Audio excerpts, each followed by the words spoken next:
হযরত ইমাম হাসান রাদিয়াল্লাহু তাআলা আনহুকে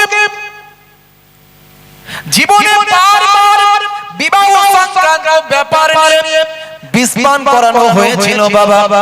বন্ধুরা আমার, তরুণ যুবকেরা আমার, প্রত্যেকবারই হযরত ইমাম হাসান রাদিয়াল্লাহু তাআলা আনহু বিস্পান করার পরে আস্তে আস্তে নানা জানের রওজা মোবারকে গেছেন। নানা জানের রওজা মোবারকে গিয়ে আল্লাহর নবীর ওসিলা দিয়ে দোয়া চেয়েছেন। নানা জানের ওসিলায়, নবী পাকের ওসিলায় আমার আল্লাহ ইমাম হাসান হুজুরের বিষকে পানি করে দিয়েছেন। কিন্তু শরীরটা কমজোর হয়ে যায়, শরীরটা কমজোর হয়ে যায়, রোদে বেরোতে কষ্ট হয়। এ তরুণ যুবকেরা, হে আমার মুরব্বিয়ানেরা, মাঝে মাঝে অসুস্থ বোধ করেন। বন্ধুরা আমার, তরুণ যুবকেরা, নানা জানের কলিজার টুকরা নাতি ইমাম হাসান হুজুর, ইমাম হাসান হুজুরের সহচর ভালোবাসার মানুষেরা তাকে ঘিরে রাখেন যাতে করে দুশমনেরা আর কখনো বিষ না পান করাতে পারে। কুজোর ভিতরে পানি রেখে কুজোটা সিল করে দেয়। হে তরুণ যুবকেরা, হে আমার মুরব্বিয়ানেরা, এইভাবে চলতে থাকে বেশ কিছুদিন। একদিন বাড়ির মধ্যে ভাই আমার রাতের বেলা আল্লাহর নবীর নাতি কলিজার টুকরা নওয়াসায়ে রাসূল হযরত ইমাম হাসান রাদিয়াল্লাহু তাআলা আনহু মুরিদিন মুহিব্বিন সঙ্গী সাথীদের নিয়ে তিনি বসে আছেন। ভাই আমার আলোচনা করছেন, কথাবার্তা বলছেন। শরীরটা বড় খারাপ, শরীরটা একটু অসুস্থ বাবা। কথাবার্তা বলতে বলতে একটু ক্লান্ত হয়ে গেছেন, একটু আর হয়ে গেছেন, একটু শুয়ে গেছেন। মুরিদানেরা কুজো ভাই আমার সিল করা কুজোর পানি নিয়ে বসে আছেন। হুজুরের শরীর অসুস্থ, কখন পানি চাইবেন? জীবনের শেষ রাত বাবা, 49 হিজরি, 45 বছর বয়স হযরত ইমাম হাসান রাদিয়াল্লাহু তাআলা আনহু। হে তরুণ যুবকেরা, এমন সময় চোখটা লেগে গিয়েছে, হঠাৎ করে স্বপ্ন দেখেন আল্লাহর জান্নাতের ভিতরে প্রবেশ করেছেন, আল্লাহর জান্নাতের ভিতরে ঢুকে গেছেন। ইমাম হাসান হুজুর আল্লাহর জান্নাতের ভিতরে প্রবেশ করেছেন। দেখতে পান একদিকে নানা জান সিংহাসনে বসে আছেন, আর একদিকে আব্বা জান বসে আছেন, আর একদিকে আম্মা জান বসে আছেন।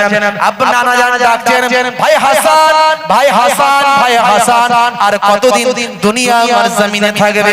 এসো এসো ভাই হাসান, নানা নাতি আল্লাহর জান্নাতে একসঙ্গে বসবাস করি। তবে মনে রাখবে ভাই হাসান, তুমি দুনিয়া ছেড়ে আসার আগে তোমার উপর অনেক মুসিবত চলবে, নাসাবারি করবে না, ধৈর্য হারা হয়ে যাবে না, সবর করবে, ধৈর্য ধারণ করবে। কারণ তোমাদের দেখিয়ে কাল কিয়ামতের দিনে আমি আমার কোটি কোটি গুনাহগার উম্মতীদের নাজাত করিয়ে নেব। ঘুমটা ভেঙে গেল, তন্দ্রা কেটে গেল। নানা জানের স্বপ্নের কথা মুরিদানদের কাছে বলতে লাগলেন। চোখ ভরা পানি, মুখ ভরা বেদনা।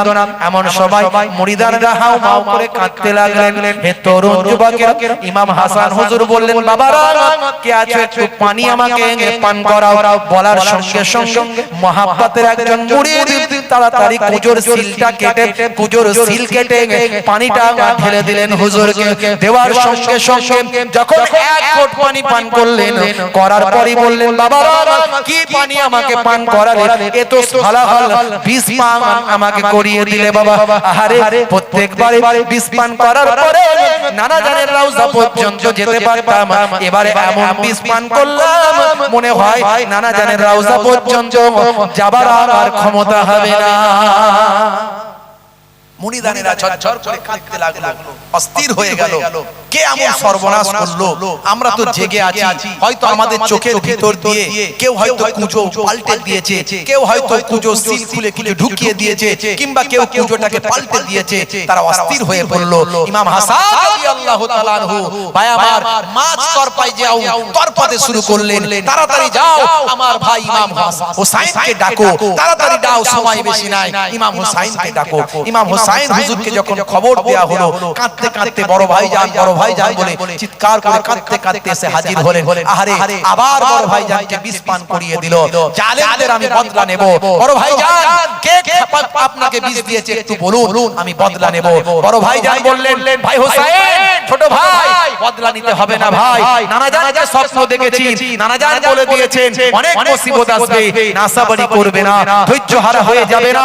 আমি যদি বেঁচে উঠি আমি তার সঙ্গে বোঝাপড়া করব, আর আমি যদি শহীদ হয়ে যাই তাকে আমি মাফ করে দিলাম। আর আমার নানা জান বলেছেন সবর করতে, কাল কিয়ামতের দিনে আমাদের দেখে নানা জানের কোটি কোটি গুনাহগার উম্মত উম্মতিদের নাজাত করিয়ে নেবে। তাড়াতাড়ি যাও আমার নানি জানকে খবর দাও। এখন আমার নানি জান আম্মা জান আয়েশা সিদ্দিকা রাদিয়াল্লাহু তাআলা আনহা হায়াতে আছে, যাও খবর দাও। যদি নানি জান বলে তাহলে নানা জানের পাশেই আমার রওজাটা করবে যদি আমি দুনিয়া ছেড়ে বিদায় নিই, আর নানি জান যদি বলেন না তাহলে আমার আম্মা জানের পাশে যেন আমার রওজাটা হয়।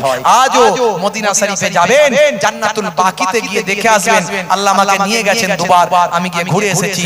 আল্লাহর নবীর কলিজার টুকরা কন্যা খাতুনে জান্নাতের পাশেই তার সাহেবজাদা, বড় সাহেবজাদা হযরত ইমাম হাসান হুজুরের রওজা আজও বিদ্যমান। ভাই আমার, দোস্ত আমার, এই কিছু কথা বলে দুনিয়ার জমিন ছেড়ে 49 হিজরিতে 45 বছর বয়সে আল্লাহর ডাকে সাড়া দিয়ে দুনিয়া ছেড়ে বিদায় নিয়ে চলে গেলেন।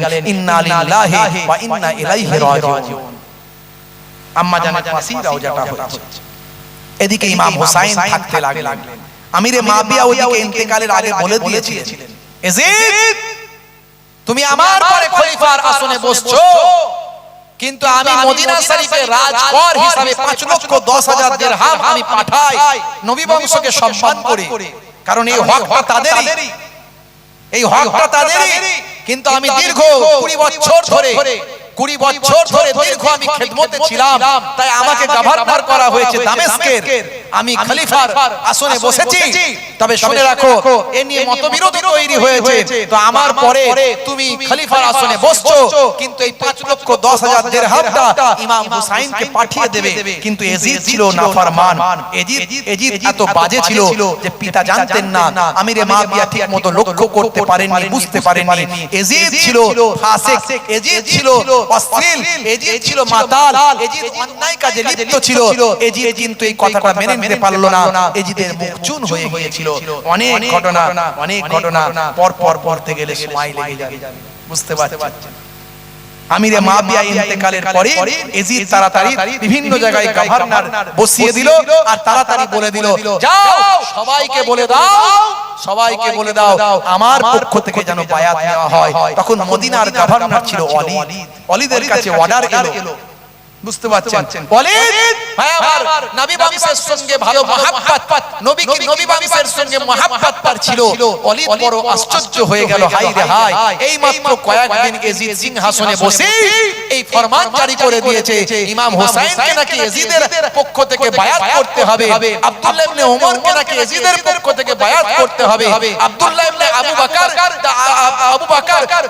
আবু বকরকে নাকি ইয়াজিদের পক্ষ থেকে বায়াত করতে হবে।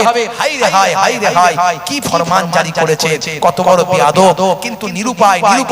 ইমাম হুসাইনকে যখন বলা হলো, ইমাম হুসাইন বলল, ইয়াজিদ যদি ভালো হতো, ইয়াজিদ যদি ঈমানদার হতো, ইয়াজিদ যদি আল্লাহ ওয়ালা হতো, ইয়াজিদ যদি ইসলামের খেদমত করতে পারতো, নানা জানের রেখে যাওয়া দ্বীন ইসলামের সেবা করতো, যদি ইয়াজিদ আল্লাহ ওয়ালা হতো, আমি ইমাম হুসাইনের তাকে মেনে নিতে কোনো আপত্তি ছিল না।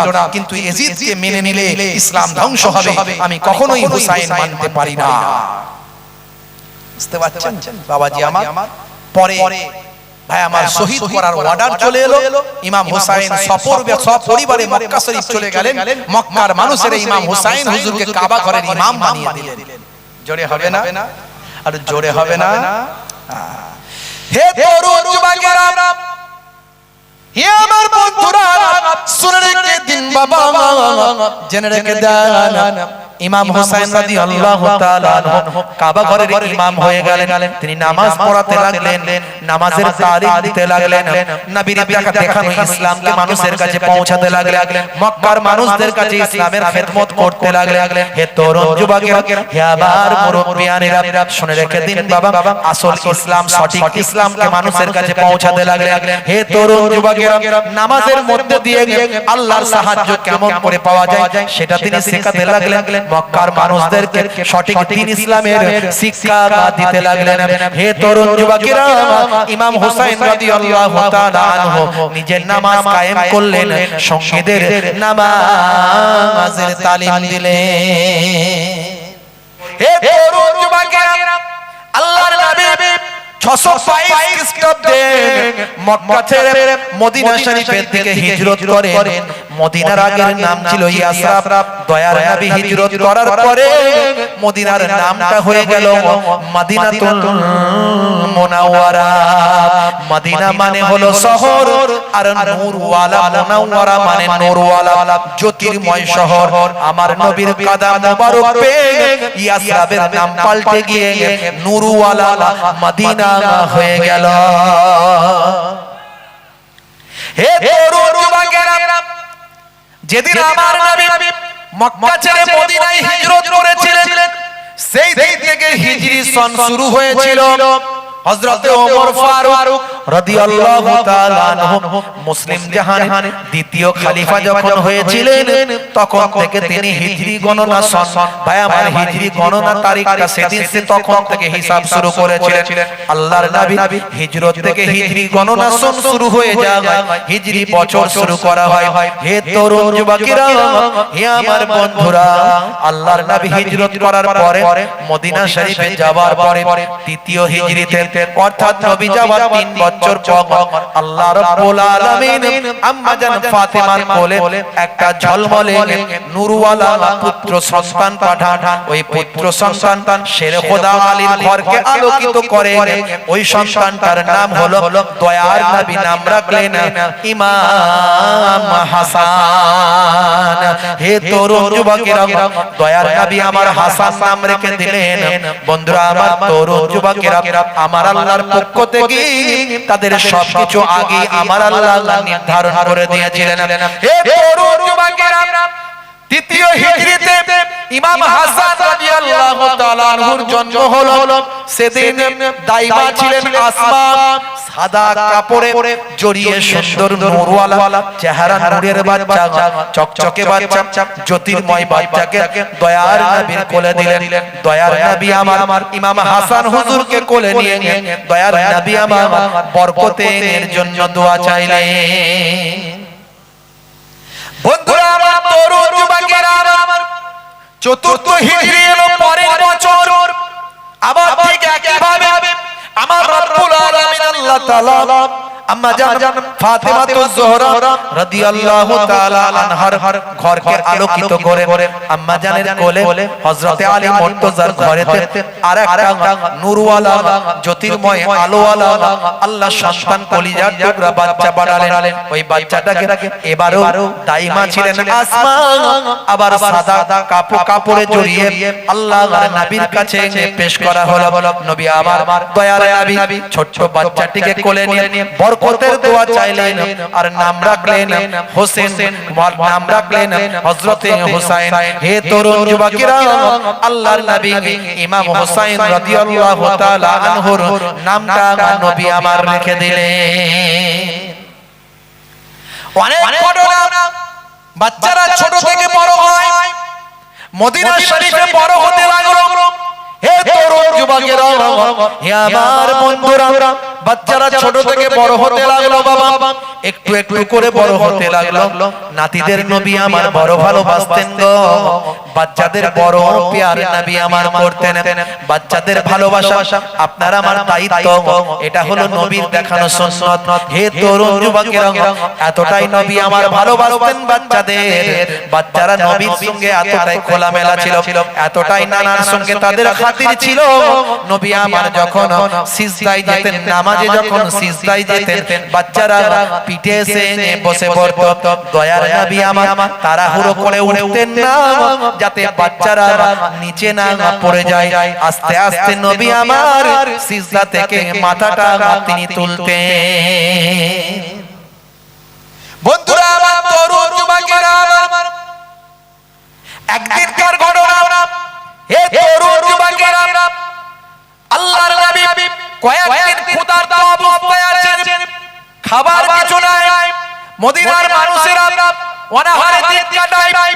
দয়ার নবীর কোনো খাবার নাই। হে তরুণ যুবকেরা, কোন মেহমান, কোন সাহাবী কোন তোহফা দিলে নবী তো পেতেন, কিন্তু সে তোহফা দেওয়ার মতো কারো ক্ষমতা নাই। আর দয়ার নবী কারো কাছে হাতও পাততে পারবেন না। নবী খানদান কারো কাছে হাত পাতা নিষেধ, নবী খানদান কারো কাছে হাত পাততে পারেন না। হে তরুণ যুবকেরা, আমার আল্লাহর দরবারে যদি দোয়া চাইতেন, আমার আল্লাহ বলেছিলেন, আয় আমার বন্ধু, আপনার কষ্ট আমি সহ্য করতে পারি না, আপনার দুঃখ আমি সহ্য করতে পারি না। আপনি যদি ধনী হতে চান, আপনি যদি ধন দৌলতের মালিক হতে চান, তাহলে আমি আল্লাহ আপনার জন্য মক্কার পাহাড় পর্বতগুলোকে, মদিনার পাহাড় পর্বতগুলোকে, এই আরবের পাহাড় পর্বতগুলোকে আমি আপনার জন্য সোনা রূপায় পরিণত করে দেব। সেদিন আমার নবী বলেছিলেন, না না না, আমার মাবুদ আল্লাহ, আমার সোনা আর রূপা পর্বত আমার চাই না, আমি ধনী হতে চাই না, আমি সম্পদশালী হতে চাই না। তার কারণ হলো কাল কিয়ামত পর্যন্ত আমার কোটি কোটি উম্মত উম্মতি আসবে, যারা বড় অসহায় হবে, যারা বড় দুঃখী হবে, যারা বড় গরীব হবে, যারা বড় দরিদ্র হবে, যারা অনাহারে অর্ধাহারে দিনটা কাটাতে লাগবে। সেদিন যদি আমি ধন দৌলতের মালিক হয়ে যাই, সম্পদশালী হয়, তাহলে আমার উম্মতেরা কিভাবে বাঁচতে পারবে, কিভাবে তারা সবর করতে পারবে? তারা গরিবী নিয়ে তারা চিন্তা করবে। আমার নবীও গরিব ছিলেন, এটা তাদের জন্য সান্ত্বনা হয়ে যাবে। জোরে হবে না, জোরে হবে না। খুব সংক্ষেপে বলছি, নবী থেকে শুরু করেছি, বুঝতে পারছেন? ইমাম হুসাইনের শাহাদাত দিয়ে বক্তব্য শেষ করব, খুবই সংক্ষেপে। তা বলে ভাববেন না 3 ঘন্টা ওয়াজ করব, না না না। এই কারবালার ঘটনা যদি শুরু করা হয় 3 ঘন্টা নয়, 5 ঘন্টা লাগবে মিনিমাম 5 ঘন্টা লাগবে। হে তরুণ যুবকেরা, হে আমার বন্ধুরা, আল্লাহর নবী মদিনা শরীফে বড় ক্ষুধার্ত। নবী আমার কয়েকদিন পর্যন্ত শুকিয়ে আছেন, অনাহারে দিন কাটাচ্ছেন, কারো কাছে হাত পাততে পারেন না, কোন নজরানা তোহফাও তিনি পান না, কারণ সকলের মধ্যে গরিবী ভর করেছে। ভাই আমার দুর্ভিক্ষ দেখা দিয়েছে, গরিবী অবস্থা হয়েছে। হে তরুণ যুবকেরা, হে আমার বন্ধুরা, শুনে রেখে দিন বাবা, জেনে রেখে দিন বাবা, আল্লাহর নবী চিন্তা করলেন, কয়েকদিন বড় ক্ষুধার্ত, আর সহ্য করতে পারি না, আর থাকতে পারি না, দেখি একটু বেটি ফাতেমার বাড়িতে যাই। ফাতেমার বাড়িতে গিয়ে দেখি যদি তার বাড়িতে কিছু খাবার দাবার পাওয়া যায়, তার বাড়িতে যদি কোনো আহারের ব্যবস্থা হয়। এই চিন্তা ভাবনা নিয়ে রাহমাতুল লিল আলামিন দয়ার নবী সরকারে দো জাহান, আপনার আমার আখিরি জামানার পয়গম্বর নূর নবী চলতে লাগলেন। বেটি ফাতেমার বাড়িতে গিয়ে দরজা থেকে আওয়াজ দিলেন, ভাই হাসান, ভাই হাসান, ভাই হাসান, ভাই হাসান, ভাই হুসাইন, ভাই হুসাইন, ভাই হুসাইন। আল্লাহর নবী নাতিদের আওয়াজ দিতে লাগলেন, কিন্তু নাতিদের কোনো সারা শব্দ পাওয়া গেল না। বেটি ফাতেমা আওয়াজ দিলেন, আব্বাজান আসেন, আসেন আব্বাজান, আব্বাজান আসেন, আসেন। দয়ার নবী জিজ্ঞাসা করেন, আমার নাতি ভাইরা গেল কোথা, আমার নাতি ভাইরা গেল কোথা? বলে, আব্বাজান আর বলবেন না, বাড়িতে এক দানাও খাবার নাই, বাড়িতে এক দানাও খাবার নাই। কয়েকদিন থেকে ছোট ছোট মাসুম বাচ্চা আপনার নাতিরা ক্ষুধার্ত, কদিন থেকে থামিয়ে থামিয়ে রেখেছি, আজকে নাতিরা একদম নাছোড়, আপনার মা খেতে দিতেই হবে, মা খেতে দিতেই হবে। শেষে নিরুপায় হয়ে দুজনকে দুটো মেরেছি, কাঁদতে কাঁদতে তারা পাহাড়ের দিকে চলে গেছে। আহারে, নবী খানদানের কথা চিন্তা করুন, রাহমাতুল লিল আলামিনের বাড়ির কথা চিন্তা করুন। আল্লাহ হলেন রব্বুল আলামিন, আলহামদুলিল্লাহি রাব্বিল আলামিন। আর আমার আপনার নবী, ওয়া আরসালনাকা ইল্লা রাহমাতাল লিল আলামিন। আল্লাহ হলেন রব্বুল আলামিন, আর নবী হলেন রাহমাতুল লিল আলামিন। সেই রাহমাতুল লিল আলামিনের বাড়ির অবস্থা চিন্তা করে। আহারে, আমাদের বাড়িতে একটু অভাব দেখা দিলে আমরা পেরেশান হয়ে যাই। আর দেখুন তো, চিন্তা করুন, নবী আমার গিয়েছিলেন বেটি ফাতেমার বাড়িতে যদি একটু খাবার পাওয়া যায়। আচ্ছা এরপরে কি আর জিজ্ঞাসা করতে পারবেন নবীজি যে হ্যাঁ গা বেটি ফাতেমা কিছু খাবার আছে, কয়েকদিন আমি ভুকা আছি, ক্ষুধার্ত আছি, বড় ক্ষুধার কষ্ট হচ্ছে, একটু খাবার দেবে, আর কি বলতে পারবেন নবী? নবীজি আর বলতে পারবেন? এই ঘটনা শুনে আর বলতে পারলেন না। হে তরুণ যুবকেরা, হে আমার বন্ধুরা, শুনে রেখে দিন বাবা, জেনে রেখে দেন, হে মুসলমান একটু লক্ষ্য করুন, দয়ার নবী আমার নাতিরা চলে গিয়েছে দুঃখ করে, কেঁদে কেঁদে কষ্টে অনাহারে কষ্ট পেয়ে মারকে মায়ের হাতে তারা পাহাড়ের তলদেশে পাহাড়ের কিনারার দিকে চলে গেছে।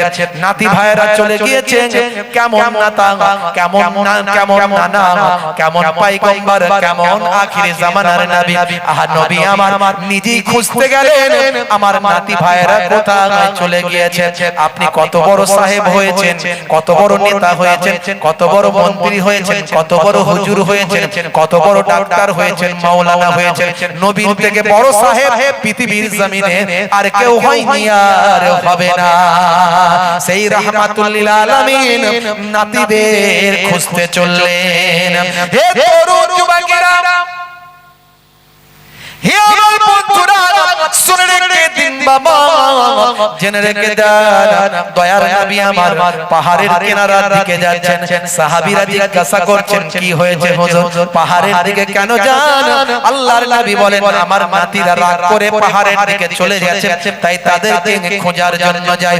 আল্লাহর নবী পাহাড়ের কিনারার দিকে গিয়ে দেখেন দুই ভাই গলা জড়িয়ে তারা পাহাড়ের কিনারায় শুয়ে আছে কেঁদে কেঁদে। আল্লাহর নবী গিয়ে হাজির হলেন, নাতিদের মাথায় হাত বোলাতে লাগলেন, চলো আমার কলিজার টুকরা হাসান, চলো আমার কলিজার টুকরা হোসেন, তোমাদের খাওয়ার ব্যবস্থা আমি করব, চলো বাড়িতে চলো। বলে না না যাব না, নানা জান যাব না, আম্মা কেন মেরেছে, খেতে দেয়নি আবার মেরেছে। আহারে কি অভিমান, কি রকম পরিবেশ, চিন্তা করো। আল্লাহর নবী ভুলিয়ে নিয়ে আসলেন, বুঝিয়ে নিয়ে আসলেন, চুমু খেলেন, আদর করলেন, গায়ে মাথায় হাত বুলালেন। হে তরুণ যুবকেরা, হে আমার মুরব্বিয়ানেরা, দয়ার নবী আমার নাতিদের এইভাবে ভালোবাসতে লাগলেন। বন্ধুরা আমার ছোট থেকে বড় হতে লাগলো, ছোট থেকে বড় হতে লাগলো নাতিরা। অনেক ঘটনা আছে বাবা, অনেক ঘটনা আছে, কি মহাব্বত, কি ভালোবাসা, কি সম্মান নবী আমার করেছেন। হে তরুণ যুবকেরা, হে আমার মুরব্বিয়ানেরা, শুনে রেখে দিন বাবা, জেনে রেখে দিন বাবা, দয়ার নবী রাহমাতুল লিল আলামিন ভাই আমার দরবারে বসে থাকতেন। নবীর একজন সাহাবী ছিলেন, নাম হলো হযরতে দাহিয়াতুল কালবি। এই সাহাবী নবীর একজন সাহাবী ছিলেন বাবা। হে তরুণ যুবকেরা, এই সাহাবী ছিলেন কুফফারদের সরদার। ইসলাম আসার আগে, ইসলাম কমপ্লিট হওয়ার আগে, দয়ার নবী ভাই আমার ইসলামের প্রচার প্রসার ঘটানোর আগে, আইয়ামে জাহিলিয়াতের যুগে মানুষ কন্যা সন্তান হলে জ্যান্ত হত্যা করে ফেলত। দাহিয়াতুল কালবি গোত্রের নেতা, তাই গোত্রের মানুষেরা কন্যা সন্তান হত্যা করার জন্য ওই নেতার হাত দিয়ে তারা হত্যা করত। এরকম একটা বিরাট ঘটনা আছে, আমি দাহিয়াতুল কালবির ঘটনার দিকে যাচ্ছি না। দাহিয়াতুল কালবি জীবনে 60 থেকে 70 খানা জ্যান্ত কন্যা সন্তান নিজের হাতে হত্যা করেছিল। কন্যা সন্তান তৎকালীন যুগে মানুষ হত্যা করত, তার কারণ হলো কন্যা বড় হলে তাকে বিবাহ দিতে হবে, জামাইয়ের কাছে সম্মান নষ্ট হবে।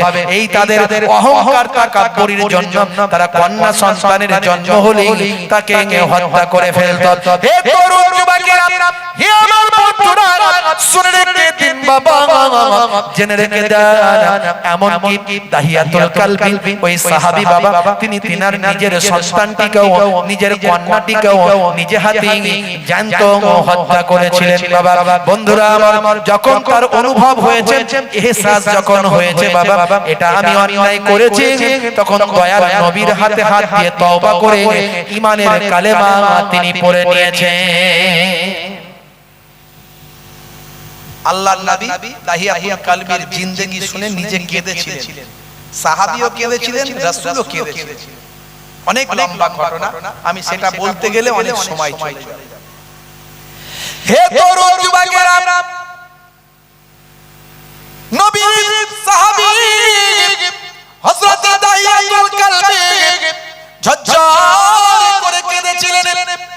ইয়া রাসূলুল্লাহ হাবিবাল্লাহ আমার গুনাহকে আল্লাহ maaf করবেন।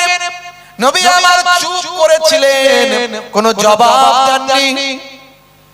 নবী আমার উত্তর দিতে পারেননি তখন তোমার গুনাহ আল্লাহ maaf করবেন কিনা।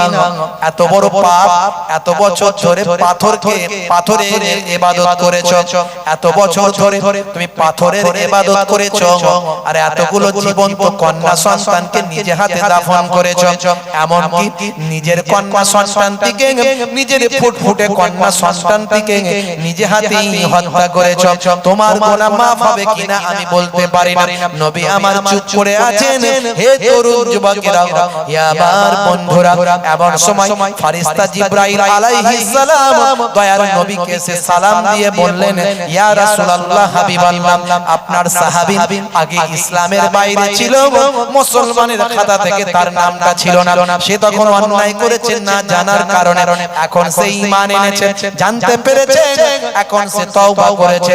ইন্নাল ইসলাম ইয়াহদিমু মা কানা কাবলাহু, দয়ার নবী বলেন ইসলাম মিটা দেতা হে আগলে গুনাহ কো। আল্লাহর নবী বললেন, ফেরেশতা জিবরাইল আলাইহিস সালাম খবর দিয়েছে, ও বাবা তাহিয়াতুল কলবি, আমার আল্লাহ তোমার পূর্বের জীবনের জিন্দেগীর গুনাহগুলো maaf করেছে।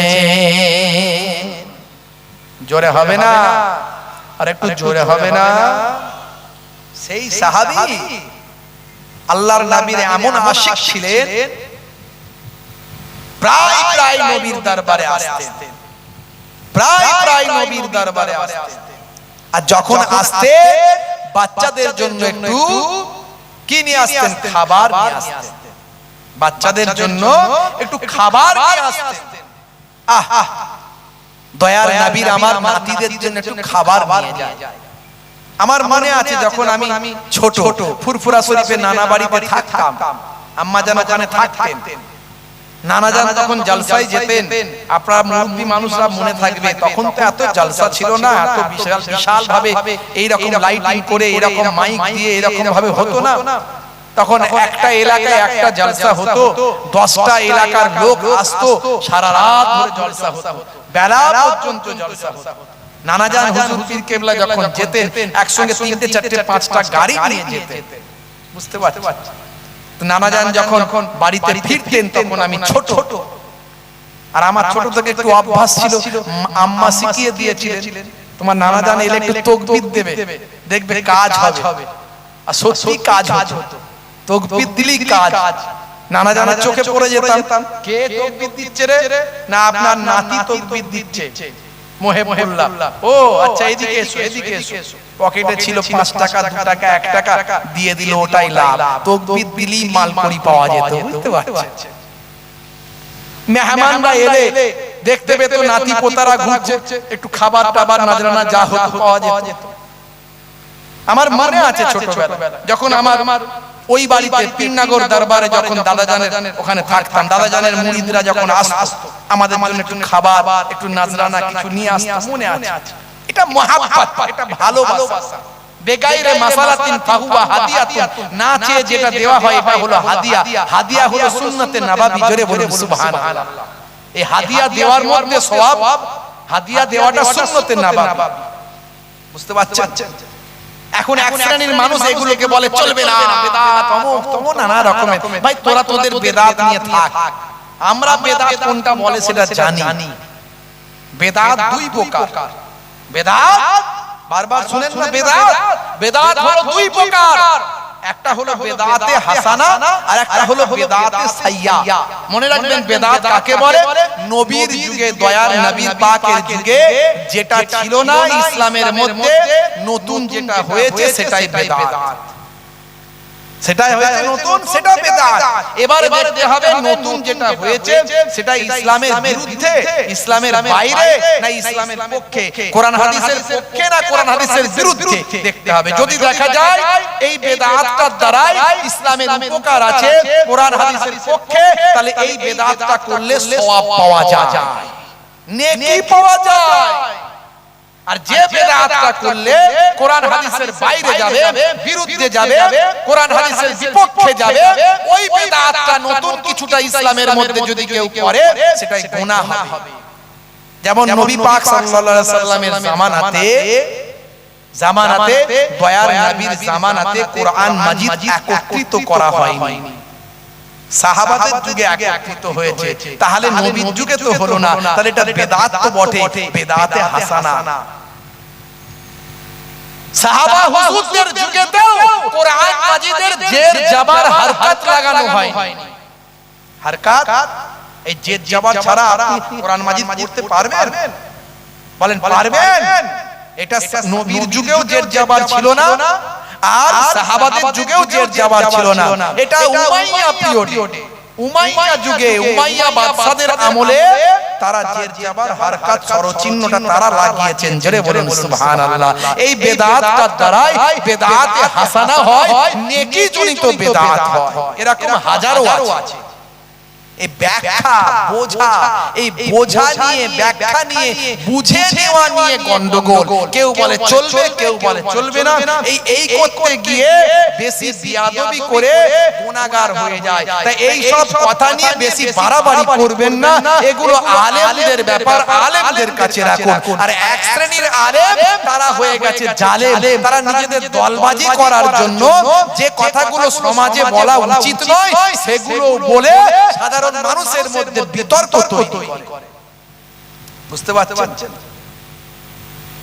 আগে রাজমিস্ত্রির কাজ করতো, এখন হয়ে গেছে বিরাট বড় শায়েখ। বুঝতে পারছেন? ফতোয়া, খালি ফতোয়া, খালি ফতোয়া। আগে মোবাইল রিপেয়ারিং এর কাজ করতো, এখন হয়ে গেছে বিরাট বড় শায়েখ। খালি ফতোয়া, খালি ফতোয়া, ফতোয়া শেষ নাই। বুঝতে পারছেন? বাপেরা আমার, তরুণ যুবকেরা আমার, মুরব্বিয়ানেরা আমার, ওই সমস্ত বক্তাদের কথা শুনলে আপনি অসুবিধায় পড়ে যাবেন। ওই সমস্ত বক্তাদের কথা শুনলে আপনি অসুবিধায় পড়ে যাবেন। ভাইরা আমার, তরুণ যুবকেরা আমার, মুরব্বিয়ানেরা আমার, ভাইরা আমার, শুনে রেখে দেন, জেনে রেখে দেন। ওই সমস্ত বক্তাদের কথা শুনলে আপনার ঈমানের খাতরা এসে যাবে, আপনার ঈমানটা চলে যেতে পারে। ওই সমস্ত বক্তাদের কথা শুনলে আপনার ঈমানটা নষ্ট হয়ে যেতে পারে। বাপেরা আমার, তরুণ যুবকেরা আমার, মুরব্বিয়ানেরা আমার,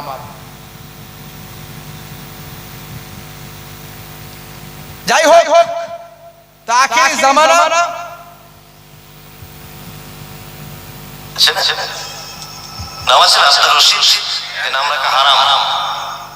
আবার বলছি, এক ধরনের বক্তা বেরিয়েছে বাবাজি, বলছে কি বলছে শোনেন। নাম রেখেছেন আব্দুর রশিদ, আছে না? নাম আছে আব্দুর রশিদ, এই নাম রাখা হারাম, চলবে না। বক্তা ফতোয়া দিচ্ছে, একদম নাই। গোলাম মাহমুদ নাম আছে না? আছে, নাম রাখা হারাম, চলবে না। জাহাঙ্গীর নাম আছে, চলবে না। শাহজাহান নাম আছে, চলবে না। ইয়াসিন চলবে না। এসব নাম রাখা চলবে না। যে নামের অর্থ হয় না সে নাম রাখা ইসলামে নাজায়েজ, চলবে না। আল্লাহর নামের আগে আব্দু শব্দ লাগানো যাবে। আল্লাহর নাম রশিদ, আল্লাহ নাম আছে নাকি? নাই। এই নামগুলো খুব সাবধান। বলছে আল্লাহর নাম রশিদ আছে নাকি? বলছে নাই। আল্লাহর নাম নাকি আব্দুর রশিদ, আল্লাহর নাম নাকি আর রশিদ নাই। মানে আল্লাহর নাম যে রশিদ আছে এটাও জানে না, এটাও খোঁজ খবর রাখে না। আপনি কোরআন মাজিদটা গিয়ে খুলবেন, দেখবেন আল্লাহ রাব্বুল আলামিনের 99টা কি আছে? সিফাতি নাম আছে, গুণবাচক নাম। তার মধ্যে দেখবেন আর রশিদ আল্লাহর নাম আছে। এ বলছে আর রশিদ নাম রাখা চলবে না, রশিদ নাম রাখা চলবে না, আব্দুর রশিদ নাম রাখা চলবে না। তারপর তো আরো সব বলে দিল, ইয়াসিন নাম রাখা যাবে না। তাহলে ইয়াসিন নাম রাখা যাবে না কি বলো না। ভাইরা আমার, তরুণ যুবকেরা আমার, তাহলে আখিরি জামানা কত ধরনের ফতোয়া বের হচ্ছে। আমি কারো নাম বলছি না, একটু সাবধান করার জন্য আপনাদের শোনালাম। বুঝতে পারছেন? হে তরুণ যুবকেরা, হে আমার বন্ধুরা, শুনে রেখে দিন বাবা, জেনে রেখে দেন হে মুসলমান, একটু লক্ষ্য করুন বন্ধুরা আমার, তরুণ যুবকেরা আমার, আল্লাহর নবী ওই সাহাবী বাবা নাম হলো হযরত দাহিয়াতুল কালবি। ওই দাহিয়াতুল কালবি সাহাবী যখন দয়ার নবীর দরবারে যখন আসতেন, ইমাম হাসান আর ইমাম হুসাইন রাদিয়াল্লাহু তাআলা আনহুমা হুজুরদের জন্য একটু খাবার নিয়ে আসতেন। হে তরুণ যুবকেরা, হে আমার বন্ধুরা, বাচ্চাদের সঙ্গে এমন মহব্বত, বাচ্চাদের সঙ্গে এমন খাতির হয়েছিল, বাচ্চাদের সঙ্গে এমন লাগোটা হয়ে গিয়েছিল, যেদিন খাবার দিতে ভুলে যেত সেদিন বাচ্চারা সাহস করে দুই ভাই দুই পকেটে গিয়ে হাত গলিয়ে খাবারটা বের করে নিতেন। এইভাবে চলতে লাগলো। হে তরুণ যুবকেরা, হে আমার বন্ধুরা, শুনে রেখে দিন বাবা, জেনে রেখে দিন বাবা, ভাই আমার দোস্ত আমার, একদিনকার ঘটনা দেখা যায় হযরতে ফারিস্তা জিবরাইল আলাইহিস সালাম দাহিয়াতুল কালবি ওই সাহাবীর চেহারা ধরে দয়ার নবীর খিদমতে এসেছেন। মনে রাখবেন বাবা, জিন এবং ফারিস্তারা যে কোনো সময় যে কোনো রূপ ধারণ করতে পারে। জিন এবং ফারিস্তারা যে কোনো সময় যে কোনো রূপ ধারণ করতে পারে। ফারিস্তা জিবরাইল আলাইহিস সালাম সাহাবীর চেহারা ধরে রাসূলের দরবারে এসেছে। হে তরুণ যুবকেরা, হে আমার বন্ধুরা, শুনে রেখে দিন বাবা, জেনে রেখে দেন এমন সময় সাহাবীর চেহারা ধরে যখন দয়ার নবীর দরবারে যখন এসেছেন, বাচ্চারা চিন্তা করছে আজকে মনে হয় নানা জানের ওই সাহাবী খাবার দিতে আমাদের ভুলে গেছে। যেদিন খাবার দিতে ভুলে যাই সেদিনে আমরা তো পকেট থেকে বের করে নিই হযরত ইমাম হাসান, হযরত ইমাম হুসাইন রাদিয়াল্লাহু তাআলা আনহুমা, দুইজন ছোট ছোট বাচ্চা, 5 বছর 6 বছর করে বয়স, দুই ভাই মিলে যুক্তি করে নিয়ে সেই সময় টুক টুক টুক টুক করে গিয়ে রাসূলের সামনে বসে আছেন ফারিস্তা জিবরাইল আলাইহিস সালাম। দুই ভাই দুই পকেটে হাতটা সোজা গলিয়ে দিয়েছেন। জিবরাইল ফারিস্তার পকেটে হাত গলিয়েছে। জিবরাইল ফারিস্তা অবাক হয়ে গিয়েছেন। মানুষের সূরাতে দাহিয়াতুল কালবির চেহারায় আল্লাহর নবীর সামনে বসে আছেন। অবাক হয়ে গিয়ে দয়ার নবীর দিকে বলতে থাকে, ইয়া রাসূলুল্লাহ, হাবিবাল্লাহ, বাচ্চারা কি আমার পকেটে হাত গলাচ্ছে, কি এমন জিনিস খুঁজছে? আল্লাহর নবী বললেন, ভাই জিবরাইল, কিছু মনে করবেন না, আপনি আল্লাহর জালিল ও কদর সম্মানীয় ফেরেশতা, বাচ্চারা তো আপনাকে চেনে না। আর আজকে আপনি যে পোশাক, যে চেহারা, যে সূরাতে এসেছেন, এটা আমার একজন সাহাবীর চেহারা ধরে এসেছেন। আর ওই সাহাবীর সঙ্গে বাচ্চাদের বিরাট সম্পর্ক। এলেই খাবার নিয়ে আসে, আর দিতে দেরি হলে বাচ্চারা পকেটে হাত গলায়। আর আজকে আপনি এসেছেন সেই চেহারা ধরে, বাচ্চারা তো আর বোঝে না, তারা মনে করেছে নানা জানের ওই সাহাবী এসেছেন, খাবার দিচ্ছে না, পকেটে হাত গলিয়েছে। কিছু মনে করবেন না, আপনি আল্লাহর এত বড় গুরুত্বপূর্ণ ফেরেশতা জিবরাইল আলাইহিস সালাম, সমস্ত নবীদের কাছে আপনি ওহী নিয়ে এসেছেন। কত মর্যাদা আল্লাহ আপনার দিয়েছেন, অথচ বাচ্চারা তো জানে না। হে তরুণ যুবকেরা, হে আমার বন্ধুরা, শুনে রেখে দিন বাবা, জেনে রেখে দেন ফেরেশতা জিবরাইল আলাইহিস সালাম আল্লাহর নবীকে বললেন, ইয়া রাসূলুল্লাহ, হাবিবাল্লাহ, একটুখানি বাচ্চাদের থামিয়ে রাখুন, আমি এখনি যাব আর আসব। আল্লাহর নবীর কাছ থেকে ফেরেশতা জিবরাইল আলাইহিস সালাম তিনি গায়েব হয়ে গেলেন। কয়েক মুহূর্তের মধ্যে চলে গেলেন, কয়েক মুহূর্তের মধ্যে এসে হাজির হলেন। এসে হাজির হয়ে টাটকা কিছু ফল নিয়ে আল্লাহর নবীর নুরানি হাতেতে দিয়ে দিলেন। নুরওয়ালা হাতেতে দিয়ে বললেন, ইয়া রাসূলুল্লাহ, হাবিবাল্লাহ, আজকে আপনি বাচ্চাদের কোলে বসিয়ে দুই বাচ্চাকে আপনি খাবারটা খাওয়াতে থাকবেন, আর আমি জিবরাইল ফেরেশতা আমি বাচ্চাদের খাবার খাওয়া দেখতে থাকব। তাই হলো আল্লাহর নবী হযরত ইমাম হাসান, ইমাম হুসাইন রাদিয়াল্লাহু তাআলা আনহুমা হুজুরদের ডাকলেন, ও নাতিরা, নানু ভাই, এদিকে এসো, এদিকে এসো, এসো এসো, তোমরা খাবার খুঁজছিলে, খাবার দেওয়া হয়েছে, খাবার বাবার নিয়ে আসা হয়েছে, এসো এসো কোলে বসালেন, দুই ভাইকে দুই জানুতে বসালেন, টুক টুক করে আঙ্গুরগুলো টুক টুক করে খাওয়াতে লাগলেন। ফেরেশতা জিবরাইল আলাইহিস সালাম বিভোর হয়ে সামনে বসে বসে এক দৃষ্টিতে দেখতে লাগলেন। আল্লাহর নবী বলেন, ভাই জিবরাইল, আপনি এভাবে এক দৃষ্টিতে দেখছেন, ব্যাপারটা কি? বলে, হুজুর বেয়াদবি নেবেন না, আমি বাচ্চাদের আল্লাহ কত সম্মান দিয়েছে লক্ষ্য করছি, এই বাচ্চাদের আল্লাহ কত ইজ্জত দিয়েছে লক্ষ্য করছি।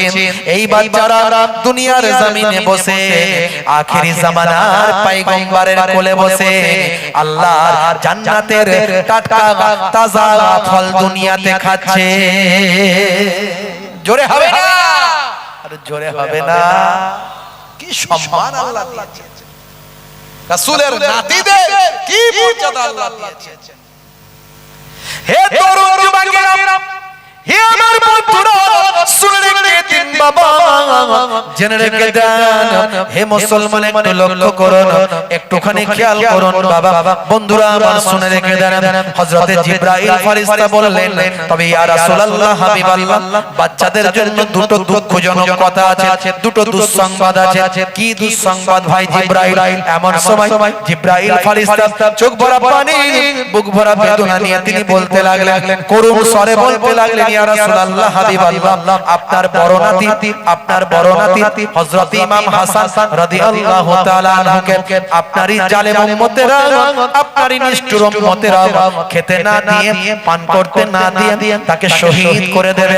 খেতে না দিয়ে, পান করতে না দিয়ে বিষ পান করিয়ে শহীদ করে দেবে। তিনি যখন বিষ পান করে শহীদ হয়ে যাবে, তার সারা শরীরটা সবুজ বর্ণের হয়ে যাবে। তারই জন্য আমার আল্লাহ তাআলা জান্নাতের ভিতরে আপনার বড় নাতির জন্য একটা সবুজ বর্ণের বালাখানা রেখে দিয়েছেন।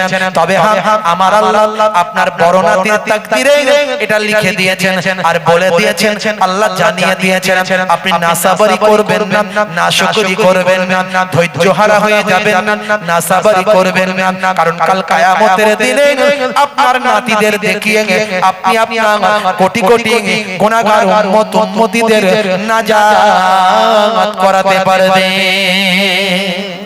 জোরে হবে না? জোরে হবে না?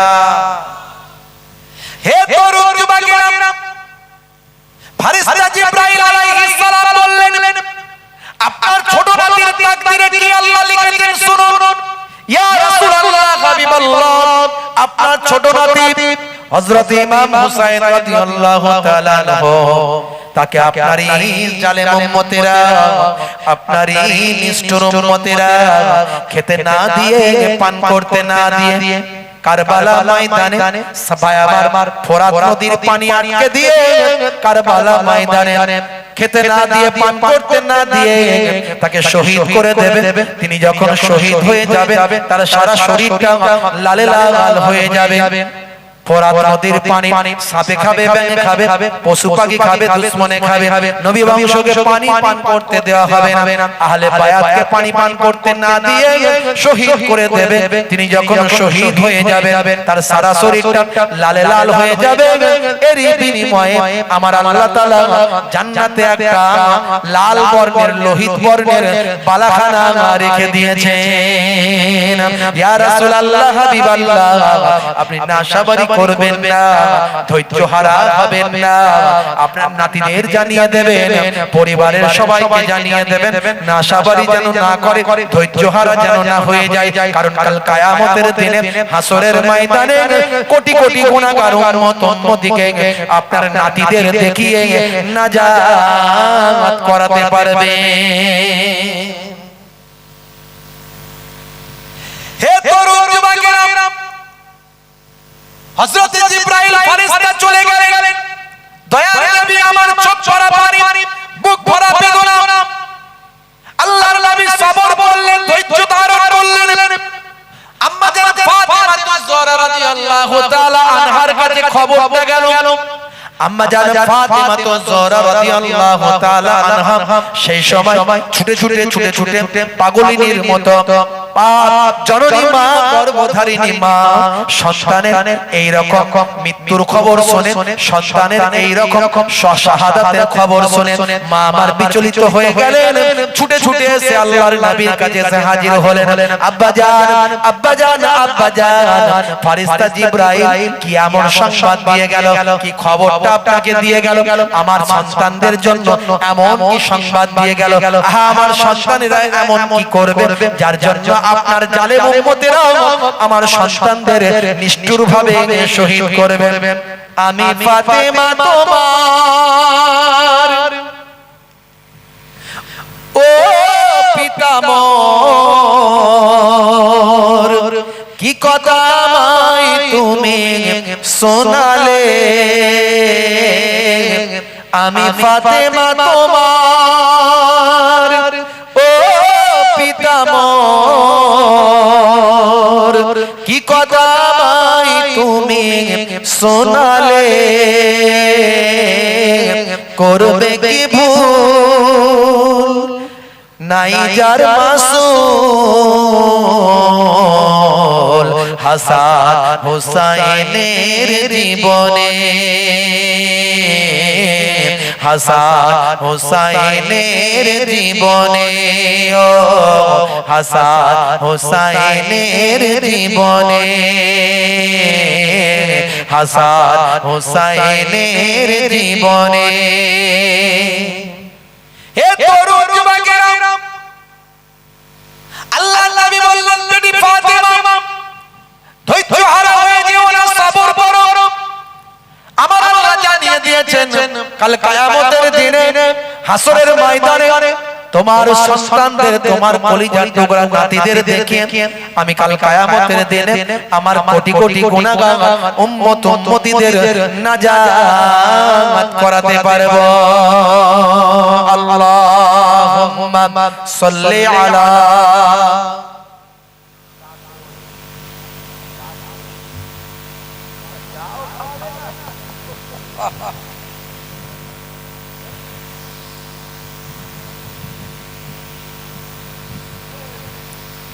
হে তরুণ যুবকেরা খুবই সংক্ষেপ করে বলবো কষ্ট হচ্ছে আপনাদের হ্যাঁ হুদান কষ্ট হচ্ছে কি কারবালার ওয়াজ একটু শুনবেন বাদশাহ দিয়ে বলবো 5 ঘন্টার ওয়াজ 1 ঘন্টায় শেষ কিন্তু এ টু জেড বলে দিচ্ছি বন্ধুরা আমার তরুণ যুবকেরা আমার মুরব্বি আলীরা আমার আম্মা জান ফাতিমা তুজ-জোহরা রাদিয়াল্লাহু তাআলা আনহা চোখের পানি মুছে ফেললেন মনকে শক্ত করে ফেললেন মনকে শক্ত করে পাথর করে ফেললেন চোখের পানি মুছে ফেললেন ধৈর্য ধারণ করলেন বলতে শুরু করলেন আব্বাজান সবর করে নিলাম কিন্তু একটা কথা আপনার কাছে জানার আছে কি কথা মা জানতে চাও কি কথা মা জানতে চাও আল্লাহর নবীকে বলেন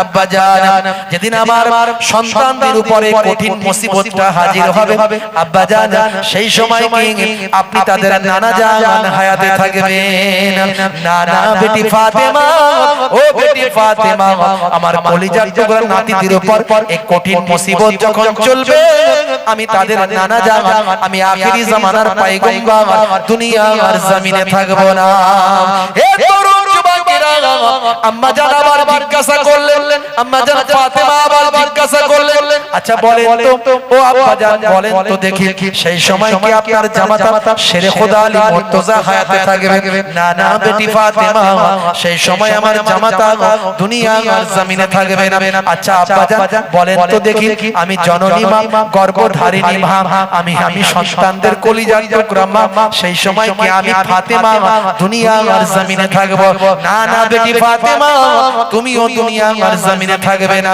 আম্মা জান আবার ঠুকরে কেঁদে উঠলেন আর বলতে লাগলেন আব্বাজান তাহলে আমার সন্তানদের জন্য কে একটু শোক মানাবে কে একটু চোখের পানি ফেলবে কে একটু তাদের জন্য কান্না করবে কে একটু তাদের জন্য মোনাজাত করবে কে একটু শোকেতে সেই সময় শোক জ্ঞাপন কে করবে আল্লাহর নবী বললেন ও বেটি ফাতেমা চিন্তা করো না ভেবো না কাল কিয়ামত পর্যন্ত আমার কোটি কোটি উম্মত উম্মতি দুনিয়ার জমিনে থাকবে, আমার আশিক দুনিয়ার জমিনে থাকবে, কাল কিয়ামত পর্যন্ত তোমার সন্তানদের জন্য আমার কোটি কোটি উম্মত উম্মতিরা চোখের পানিতে বুকটা ভাসিয়ে দেবে।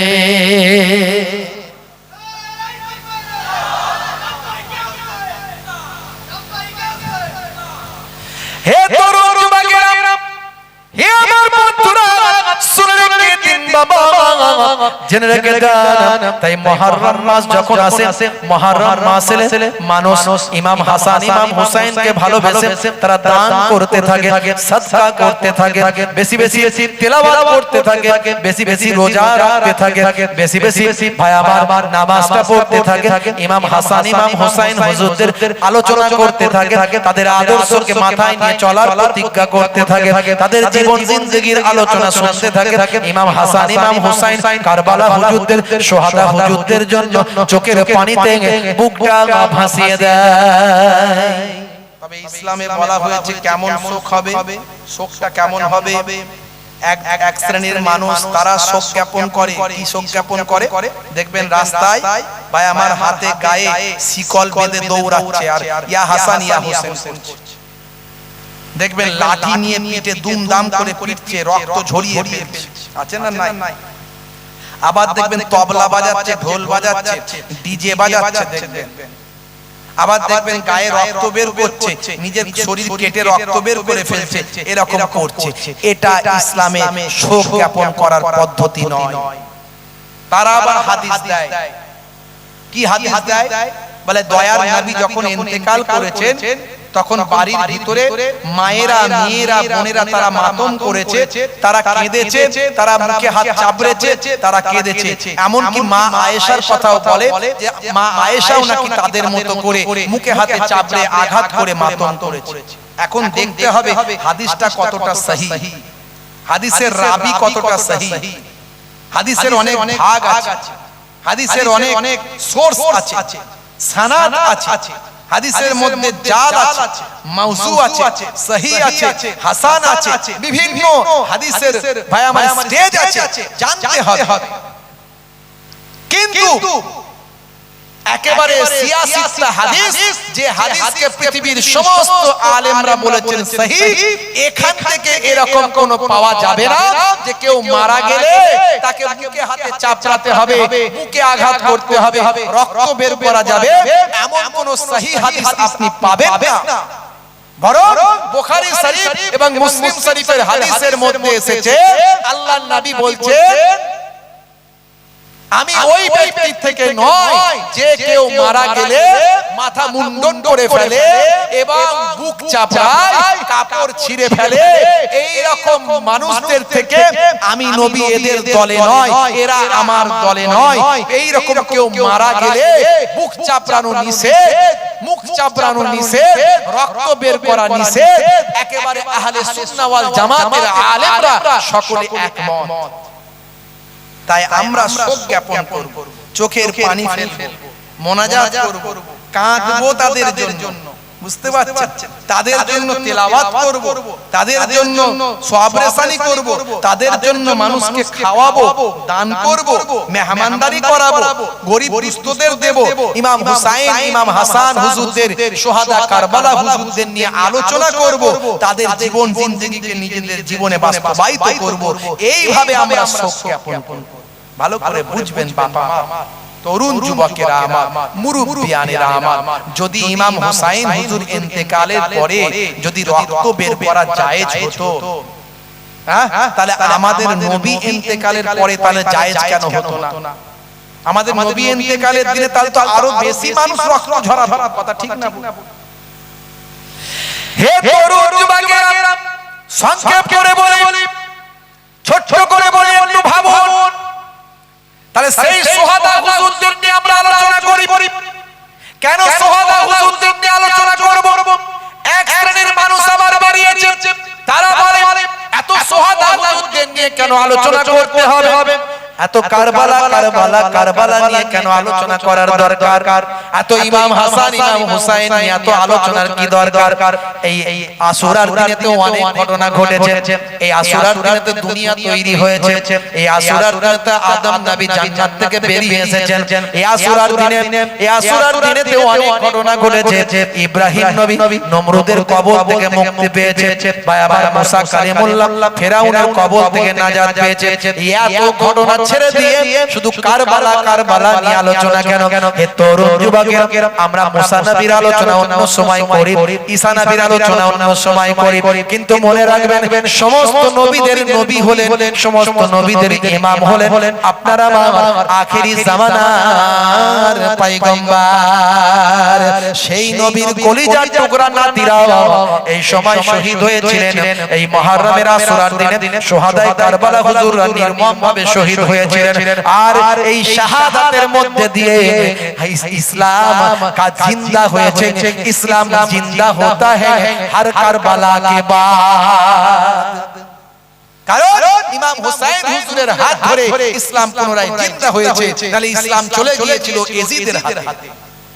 এজিদ যেভাবে মানুষকে দিন শেখাচ্ছিল, তাতে সেই দিন আমরা এরকম পেতাম না। এই নামাজ, এই রোজা, এই কালেমা, এই তাসবিহ আমরা পেতাম না। এজিদের হাতে দিন চলে গিয়েছিল, কারণ এজিদ হয়ে গিয়েছিল খলিফা, কিন্তু ইমাম হুসাইন মেনে নেননি। মেনেছিলেন? যদি মানতেন তাহলে তাদের শহীদ হতে হতো না, কিন্তু নিজেদের জীবন দিয়েছেন। জীবন দিয়ে শহীদ হয়ে ইসলামকে হেফাজত করেছেন। জোরে বলুন সুবহানাল্লাহ। নানাজানের হাত দিয়ে পরিপূর্ণ হওয়া ইসলামকে হেফাজতের জন্য ইমাম হুসাইন হুজুর কারবালা ময়দানে শাহাদাতের পেয়ালা পানি পান করেছে।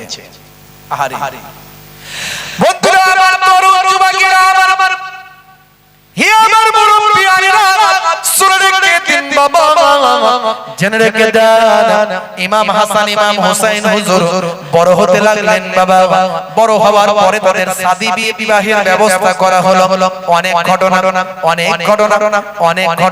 বন্ধুরা আমার, তরুণ যুবকেরা, হে আমার মুরব্বিয়ানেরা আমার, শুনে রেখে দিন বাবা, জেনে রেখে দিন বাবা। হে মুসলমান, একটুখানি লক্ষ্য করুন। আল্লাহর নবীর ইন্তেকালের পরে হযরতে আবু বকর সিদ্দিক রাদিয়াল্লাহু তাআলা আনহু 2 বছর কয়েক মাস ভাই আমার খেলাফতি করেন। 2 বছর কয়েক মাস মাত্র খেলাফতি করেন। তারপরে খলিফার আসনে বসেন হযরতে ওমর ফারুক রাদিয়াল্লাহু তাআলা আনহু। টানা 10 বছর খেলাফতি করেন। 10 বছর খেলাফতি করেন হযরতে ওমর ফারুক রাদিয়াল্লাহু তাআলা আনহুর পরে ইসলামের দ্বিতীয় খলিফা হযরতে ওসমান জিন্নুরাইন 12 বছর খেলাফতি করেন। 12 বছর খেলাফতি করার পরে তার ইন্তেকালের পরে হযরতে আলী মুর্তজা কারামাল্লাহু ওয়াজহু তিনি 5 বছর কয়েক মাস খেলাফতি করেন। হে তরুণ যুবকেরা, হে আমার বন্ধুরা, শুনে রেখে দিন বাবা, জেনে রেখে দিন বাবা। হে মুসলমান, একটুখানি লক্ষ্য করুন। এদিকে হযরতে আবু বকর সিদ্দিক রাদিয়াল্লাহু তাআলা আনহুর জামানাতে ভাই আমার তিনি দামেস্কে সৈন্য পাঠিয়েছিলেন। দামেস্কে যখন সৈন্য পাঠিয়েছিলেন, সেই সৈন্য দলেতে আমিরে মাবিয়াও সঙ্গে ছিলেন। এক শ্রেণীর মানুষ আবার আমিরে মাবিয়া সম্পর্কে বাজে কথা বলে, কটূক্তি করে। আমিরে মাবিয়া হুজুরের বিরুদ্ধে কটূক্তি করে এক শ্রেণীর মানুষ। মনে রাখবেন, আমিরে মাবিয়া হুজুর একজন সাহাবী ছিলেন। তিনি নবী পাকের জামানায় রাসূলের জীবন দশায় একজন কাতেবে ওহী ছিলেন, যিনি আসমান থেকে যখন আল্লাহর ফেরেশতা জিবরাইল আলাইহিস সালাম এসে কোরআন মাজিদ শুনিয়ে দিত, যারা লেখার দায়িত্বে ছিলেন তার মধ্যে একজন হলেন হযরতে আমিরে মাবিয়া রাদিয়াল্লাহু তাআলা আনহু। একজন কাতেবে ওহী ছিলেন, ওহীর লেখক ছিলেন। শুধু তাই নয়, আল্লাহর নবীর কে দীর্ঘদিন ধরে তিনি দেখেছেন, সুহবতে থেকেছেন, একজন সাহাবী ছিলেন। ভুল বোঝাবুঝি হতে পারে, কিন্তু আমিরে মাবিয়া সম্পর্কে কটূক্তি করলে তার ঈমান থাকবে না। এটা হলো আহলে সুন্নাহ ওয়াল জামাতের মানুষের আকীদা, উলামাদের আকীদা। তার ছেলে ইয়াজিদ সে পথভ্রষ্ট হয়ে গিয়েছিল। তাই ইয়াজিদের সম্পর্কে বিভিন্ন বক্তব্য আছে। ইমামদের মধ্যে কেউ বলেছেন ফাসিক, কেউ বলেছেন কাফির। বুঝতে পারছেন? এদিকে ইমাম হাসান ইমাম হুসাইন রাদিয়াল্লাহু তাআলা আনহু তারা বড় হচ্ছেন, বিবাহ শাদীর ব্যবস্থা করা হয়েছে। ইসলামের বিবাহ হচ্ছে সরল, ছোট, সহজ। ইসলামের বিবাহ সহজ। অনেকে মনে করে বিয়ে করতে হবে, অনেক খরচা হবে, তাই বিয়ে করব পরে, এইভাবে তাদের যৌবনকে নষ্ট করছে, অশ্লীল পথে চলে যাচ্ছে। ভাই আমার, দোস্ত আমার, অন্যায় পথে নিজেদের জীবনকে চালিত করছে। ইসলাম বলছে না, তোমার বিবাহের বয়স হলে তুমি বিবাহ করো। তোমার মধ্যে যদি গরিবী থাকে, আল্লাহর কাছে সাহায্য চাও, বিবাহের বরকতে আমার আল্লাহ তোমাদের ধন দৌলত পরিপূর্ণ করে দেবে। আর তোমরা সঠিক পথে চলো। আপনারা জানেন ইন্টারনেটে একটা বিবাহ নিয়ে ভাইরাল হয়েছে। কার বিবাহ জানেন? বোম্বাইয়ে বিবাহটা হলো। নাম হচ্ছে ভাই আমার দোস্ত আমার, দুইজন মুকেশ আম্বানির ছেলে। আপনারা নাম জানেন কি নাম? আদিত্য আম্বানি আর নীতা আম্বানি ওর মা। ভাইরা আমার, তরুণ যুবকেরা আমার, আর রাধিকা মার্চেন্ট, এই বিবাহ হলো। এই বিবাহতে ৭,০০০ কোটি টাকা খরচা হয়েছে। কত কোটি টাকা? ৭,০০০ কোটি টাকা। মুকেশ আম্বানি কত টাকার মালিক জানেন? ১১৫ বিলিয়ন মার্কিন ডলার। মানে কত হাজার কোটি বলা মুশকিল। আর এই যে জিও মিও হাবি জাবি সব করছে, বুঝতে পারছো? বাজার সব ধরে নিচ্ছে, ঠিক টাইমে বাড়ি দিচ্ছে, সামলাও এবার ঠেলা, বুঝতে পারছো? এখন লোক বলছে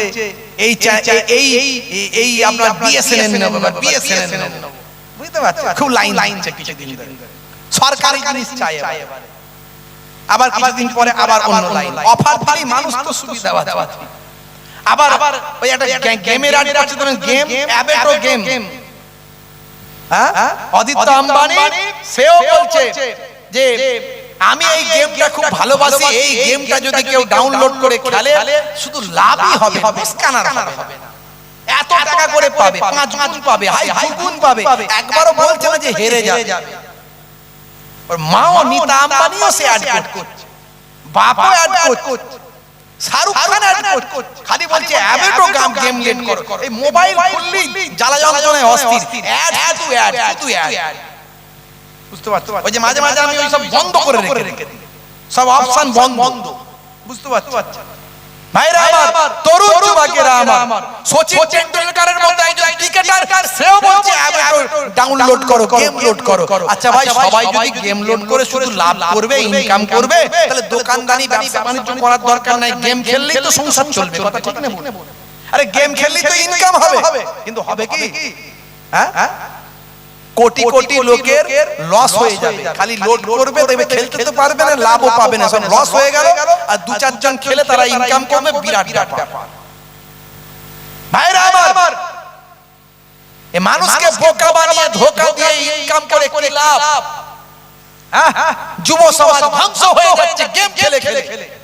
ফ্রি ফায়ার, পাবজি, অনলাইন, নানা রকমের এই সব পেরেশান। কাজ নাই, কর্ম নাই, পড়াশোনা নাই, ব্যবসা নাই। ভাই আমার, পিতামাতার অবাধ্য, রাত দিন শুধু কম্বলের ভিতরে, চাদরের ভিতরে দরজা লাগিয়ে দিয়ে সব জায়গাতে, কোথায় বাস বাগানের ধারে, পুকুরের পারে, নদীর ধারে, সব জায়গাতে শুধু গুলি চালিয়ে যাচ্ছে। ঢিডি কি রে ভাই? বলছে ফ্রি ফায়ার, পাবজি খেলছে, বলে বিরাট ইনকাম হচ্ছে ওখান থেকে। বুঝতে পারছো? হাই রে হাই। আমি এর আগে বলেছি এই অনলাইন গেমগুলো খেলা হারাম। আজও বলে যাচ্ছি হারাম। বলবেন কি করে? কারণ এটা হলো নেশা।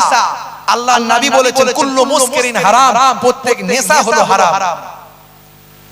কোরআন মাজিদে আল্লাহ রাব্বুল আলামিন বলেছেন ইন্নাল মুবাযযিরিনা কানু ইখওয়ানাশ শায়াতিন, যারা অপচয় খরচা করে, অপচয় যারা নষ্ট করে, ব্রেন নষ্ট, বুদ্ধি নষ্ট, সময় নষ্ট, পয়সা নষ্ট, ইন্টারনেট নষ্ট, ভাই আমার মোবাইলের চার্জ নষ্ট, এই অপচয় যা করছে, আল্লাহর কোরআন বলছে এরা সব শয়তানের ভাই। যারা গেম খেলো, আজ থেকে সব ডিলিট করো। বন্ধুরা আমার, মুকেশ আম্বানি তারা তো ব্যবসায়ী, ব্যবসা করবে।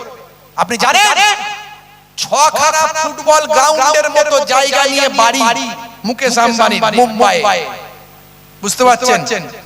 আর বাড়িটা হলো 27 তলা। কত তলা? 27 তলা। ওই বাড়ির উপরে তিনখানা হেলিকপ্টার একসঙ্গে নামতে পারবে, তিনটে হেলিকপ্টার তিনখানা নামতে পারবে একসঙ্গে।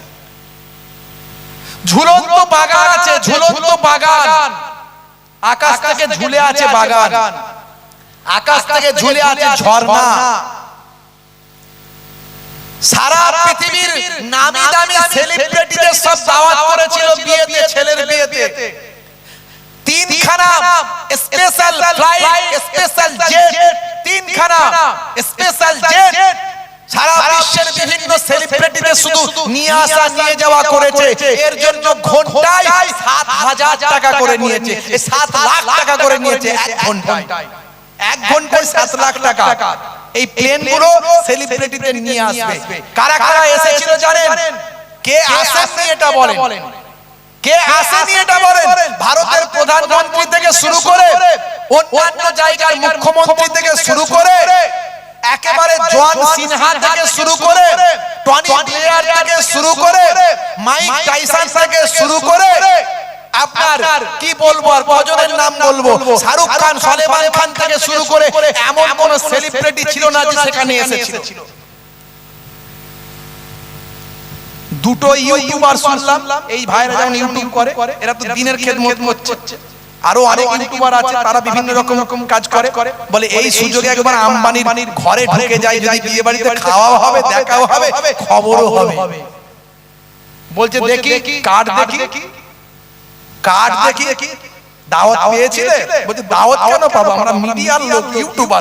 বলে তাড়াতাড়ি চলে আয়, পুলিশ ধরে নিয়ে অ্যারেস্ট করে নাও। দুজনকে অ্যারেস্ট করে ঢুকিয়ে দিয়েছে।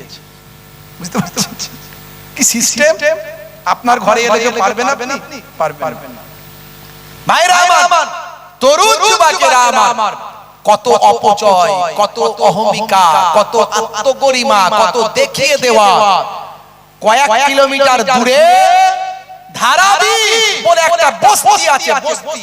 এই বস্তিতে 10 লাখ মানুষ বাস করে, যারা সব দরিদ্র। এরকম 10 লাখ মানুষ বাস করে। আর সেখানে বিশাল একটা বিয়ের ইন্তজাম। ইসলাম বলছে বিয়েকে সহজ করো, ছোট করে দাও, তোমার সামর্থ্য অনুযায়ী বিয়ে করো। ইসলাম বলছে অপচয় করো না, খাদ্য নষ্ট করো না, অতিরঞ্জিত করো না, লোক দেখানোর জন্য করো না, প্রয়োজন যতটুকু ততটুকু করো। বুঝতে পারছেন? আমাকে আপনাকে ভাবতে হবে যে আপনি ইসলামের আদর্শ অনুযায়ী বিয়ে করবেন, ইসলামের দেখানো পথে বিয়ে করবেন। শেরে খোদা আলী মুর্তজা কারামাল্লাহু ওয়াজহু যখন বিবাহ করেছিলেন আম্মা জান ফাতেমাতুজ জোহরা রাদিয়াল্লাহু তাআলা আনহাকে, শেরে খোদা আলীকে নবী জিজ্ঞাসা করলেন, আলী তোমার কি আছে আমার ফাতেমাকে যে বিবাহ করবে? ইয়া রাসূলুল্লাহ আমার কিচ্ছু নাই, কিচ্ছু নাই। একটা যুদ্ধ থেকে পাওয়া যুদ্ধলব্ধ একটা বর্ম শুধু আছে আমার। আপনি দিয়েছিলেন একটা বর্ম, সেই বর্মটা আছে, যুদ্ধের পোশাক, যুদ্ধের পোশাক। আল্লাহর নবী বললেন, আলী চিন্তা করো না, রুজির মালিক আল্লাহ, আমার আল্লাহ তোমার রুজি দিয়ে দেবেন। যাও ওই বর্মটা বিক্রি করে দিয়ে যে পয়সা পাবে সেটা দিয়ে বিয়ের কাজে ব্যবহার করবে। জোরে বলুন সুবহানাল্লাহ। ওয়াক্ত যে হলো ওযু করো, মসজিদে চলো। ওয়াক্ত যে হলো ওযু করো, মসজিদে চলো। খোদার হুকুম পালন করো, নামাজটা পড়ো। খোদার হুকুম পালন করো, নামাজটা পড়ো। ওয়াক্ত যে হলো ওযু করো, মসজিদে চলো দিন রাতে 5 ওয়াক্ত নামাজ পড়লে পাবে ভাই জান্নাত দিন রাতে 5 ওয়াক্ত নামাজ পড়লে পাবে ভাই জান্নাত জোরে হবে না জোরে হবে না এই কষ্ট হচ্ছে নাকি শেষ করে দেবো একটু হ্যাঁ হুদান কষ্ট হচ্ছে আচ্ছা কারা কারা চান না হাত তুলে দেখান তো দেখি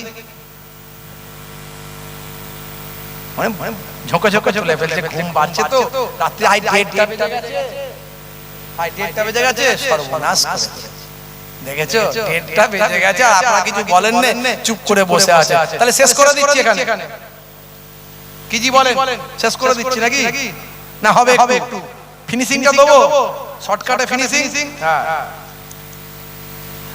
ফজরের সময় হলে মসজিদে যাও তুমি চলে থেকো না বিছানায় শুয়ে খোদা দেয় রহমত ঢেলে জোরে হবে না আর জোরে হবে না আজকে রাস্তায় আস্তে আস্তে মনটা চাইলো 2 লাইন লিখে একটু নামাজ নিয়ে তাই লিখে ফেললাম আজকে লিখে আজকে শোনাচ্ছি আপনাদের আল্লাহ তাকদীর করেছে আজকের কবিতা আজকে শুনছেন ফজরের সময় হলে মসজিদে যাও তুমি চলে থেকো না বিছানায় শুয়ে খোদা দেয় রহমত ঢেলে জোরে হবে না আর ফজরের সময় আমাদের আজান কোনটা দিয়ে চলে যায় কানে শুনতেই পাই না কবে যে ফজরের আজান শুনেছি বুকে হাত দিয়ে চিন্তা করুন তো দেখি একটু বুকে হাত দেন যে কবে ফজরের আজান শুনেছি এই মুরব্বি কটাকে বাদ দেন এই মুরব্বি কটাকে দল থেকে বাদ ইনাদের ব্যাপারটা আলাদা বুঝতে পারছেন এই ইয়ং ছেলেগুলো বুকে হাত দিয়ে বলো তো কবে ফজরের আজান শুনেছো বুকে হাত দিয়ে বলো জোহরের সময় হলে কাজটা দাও তুমি ছেড়ে কিছু সময় দাও নামাজে সফলতা আসবে কাজে জোরে হবে না আর জোরে হবে না খালি কাজ কাজ কাজ আর নিঃশ্বাস বন্ধ হয়ে গেলে কাজ হবে হ্যাঁ রুজি শেষ হয়ে গেলে কাজ হবে জোহরের সময় হলে কাজটা দাও তুমি ছেড়ে কিছু সময় দাও নামাজে সফলতা আসবে কাজে আর জোরে হবে না আর জোরে হবে না আসরের ওয়াক্তটা হলে অপচয় সময় না করে মসজিদে যাও তুমি চলে ডানা আমল নামা ডানা হাতে পাবে আসরের ওয়াক্তটা হলে অপচয় সময় না করে মসজিদে যাও তুমি চলে আমল নামা ডান হাতে পাবে মাগরিবের ওয়াক্ত আসিলে মসজিদে যাও তুমি চলে কবরের আযাব থেকে মুক্তি প্রভু দেবে জোরে হবে না আর জোরে হবে না এশার সময় হলে অবহেলা তুমি করে নামাজে যাও চলে কবরে মুক্তি পাবে আর জোরে ওয়াক্ত যে হলো ওযু করো মসজিদে চলো ওয়াক্ত যে হলো ওযু করো মসজিদে চলো খোদার হুকুম নামাজে পড়ো খোদার হুকুম পালন করো পড়ো ওয়াক্ত যে হলো ওযু করো মসজিদে চলো। তাহলে নামাজের সময় হলে কি করতে হবে? মসজিদে যেতে হবে। জোরে বলুন ইনশাআল্লাহ। প্রত্যেকই নামাজি হব তো? বলেন ইনশাআল্লাহ। হাত তুলে দেখান কারা কারা নামাজি হবেন, হাত তুলে দেখান। মাশাআল্লাহ। আজকের আশুরার দিন থেকে আপনি প্রতিজ্ঞা করুন, আজকে পবিত্র দিন, এই দিনই কিয়ামত হবে। হাত তুলে দেখান। আরে হাত নামাচ্ছেন কেন? হাতটা তোলেন। আজকে আল্লাহকে দেখান এই গভীর রাতে দুনিয়ার অফিস বন্ধ, আল্লাহ আমরা সব নামাজি হব। বলুন ইনশাআল্লাহ। কেউ নামাজ ছাড়বেন না। বলুন ইনশাআল্লাহ। নারে তাকবীর। কাল থেকে সকলে নামাজ পড়বেন পবিত্র হয়ে তওবা করে। আজ তওবা করবেন, করে কাল থেকে সকলে নামাজ শুরু করে দেবেন। মক্কা শরীফে ইমাম হুসাইন হুজুর আছেন। সংক্ষেপে বলে দিই, আর রাত বাড়াবো না, সময় অনেক রাত হয়ে গেছে। আমি জানেন আপনারা যে চাকরিজীবী মানুষ, দিনের বেলা আবার হাই স্কুলের টিচার, দিন জাগা রাত জাগা মানুষ, বুঝতে পারছেন? এটা উচ্চ মাধ্যমিক হাই সেকেন্ডারি স্কুল, 11 12 এর ছেলে মেয়েদের পড়াতে হয়, বুঝতে পারছেন? 7 8 11 12 এর ছেলে মেয়েদের, বড্ড ব্যস্ত মানুষ, দিন জাগা রাত জাগা মানুষ, অনেক দায়িত্ব, সোশ্যাল ওয়ার্ক করি, বিভিন্ন রকম সামাজিক কাজ করি, বুঝতে পারছেন? এই সব নিয়ে থাকি। যাই হোক বাপেরা আমার, সংক্ষেপে, খুব সংক্ষেপে, ছোট করে লম্বা চওড়া নয়, একেবারে সংক্ষেপে বলি। ওদিকে যখন হযরত ইমাম হুসাইন হুজুর মক্কা শরীফে আছে, কুফা থেকে বারবার চিঠি আসছে, আমরা আপনার আব্বাজানের ভক্ত, আব্বাজানের মুরিদ, আপনি আসুন, আমরা এজিদের হাতে বায়াত হব না, আমরা সব আপনার হাতে বায়াত হব। পর পর একটার পর একটা চিঠি আসতে লাগলো। দয়ার নবীর নাতি কলিজার টুকরা নওয়াসায়ে রাসূল, আহলে বায়াতের শেষ নূর, আহলে বায়াতের শেষ রওশন, আহলে বায়াতের শেষ চিরাগ ইমাম হুসাইন রাদিয়াল্লাহু তাআলা আনহু, পাক পাঞ্জাতনের শেষ চিরাগ, শেষ আলো ইমাম হুসাইন রাদিয়াল্লাহু তাআলা আনহুকে সকলেই নিষেধ করে, আপনি নওয়াসায়ে রাসূল আপনি যাবেন না, ওরা কুফার মানুষ, মুনাফিক, আপনার আব্বাকে শহীদ করেছে, আর আপনি তাদের বিশ্বাস করে যাবেন না। শেষে ইমাম হুসাইন হুজুর কেমন দিন ভালোবাসেন, ইসলাম ভালোবাসেন বলে এতগুলো চিঠি, দেখো গো, ঈমানদাররা কখনো মিথ্যা কথা বলতে পারে? ঈমানদাররা কখনো বেঈমানি করতে পারে? না না না। আচ্ছা ঠিক আছে, তোমরা যখন বলছো, আমার চাচাতো ভাই মুসলিম বিন আকিলকে আমি আমার আগে আমার রিপ্রেজেন্টেটিভ করে, আমার প্রতিনিধি করে কুফায় পাঠাচ্ছি। হযরত মুসলিম বিন আকিল রাদিয়াল্লাহু তাআলা আনহু তার দুটো নাবালক সন্তান, কিশোর সন্তান, ভাই আমার ইব্রাহিম আর মুহাম্মদ, দুজনকে নিয়ে কুফায় চলে গেলেন। কুফায় গিয়ে যখন ইমাম হুসাইনের কথা বললেন, 40,000 মানুষ ইমাম হুসাইন হুজুরের হাতে হাত দেওয়ার জন্য ইমাম মুসলিম হুজুরের হাতে বায়াত গ্রহণ করে নিল। কিন্তু হলে কি হবে? এই খবর ওবাইদুল্লাহ বিন জিয়াদের কাছে গেল, এই খবর এজিদের কাছে পৌঁছে গেল। ওবাইদুল্লাহ বিন জিয়াদকে, ইবনে জিয়াদকে এজিদ পাঠিয়ে দিল, যাও, কুফার অবস্থা খারাপ, তাড়াতাড়ি কুফার মানুষদের বুঝিয়ে দাও, এজিদের বিরুদ্ধে গেলে রক্তের বন্যা বয়ে যাবে, কুফা রক্তে পরিপূর্ণ হয়ে যাবে। ভাই আমার, ওবাইদুল্লাহ বিন জিয়াদ এসে কুফার মসজিদ থেকে ঘোষণা করে দিল, এই কুফাবাসী, তোমরা ইমাম মুসলিমের হাতে বায়াত হয়েছো, ইমাম হুসাইনের হাতে বায়াত হয়েছো, মুসলিমের হাত ধরে এজিদের পক্ষ থেকে ফরমান জারি হয়েছে, এখনই বায়াত ত্যাগ করে আমি ইবনে জিয়াদের হাতে বায়াত হও এজিদের পক্ষ থেকে, যদি বাঁচতে চাও, না হলে কুফার জমিনে রক্তের বন্যা বয়ে যাবে, দেখতে পাবে শুধু রক্ত আর রক্ত। এই একটা হুঙ্কারে 40,000-এ 4 জন থাকলো। কেমন ঈমানের তেজ বুঝতে পারছেন?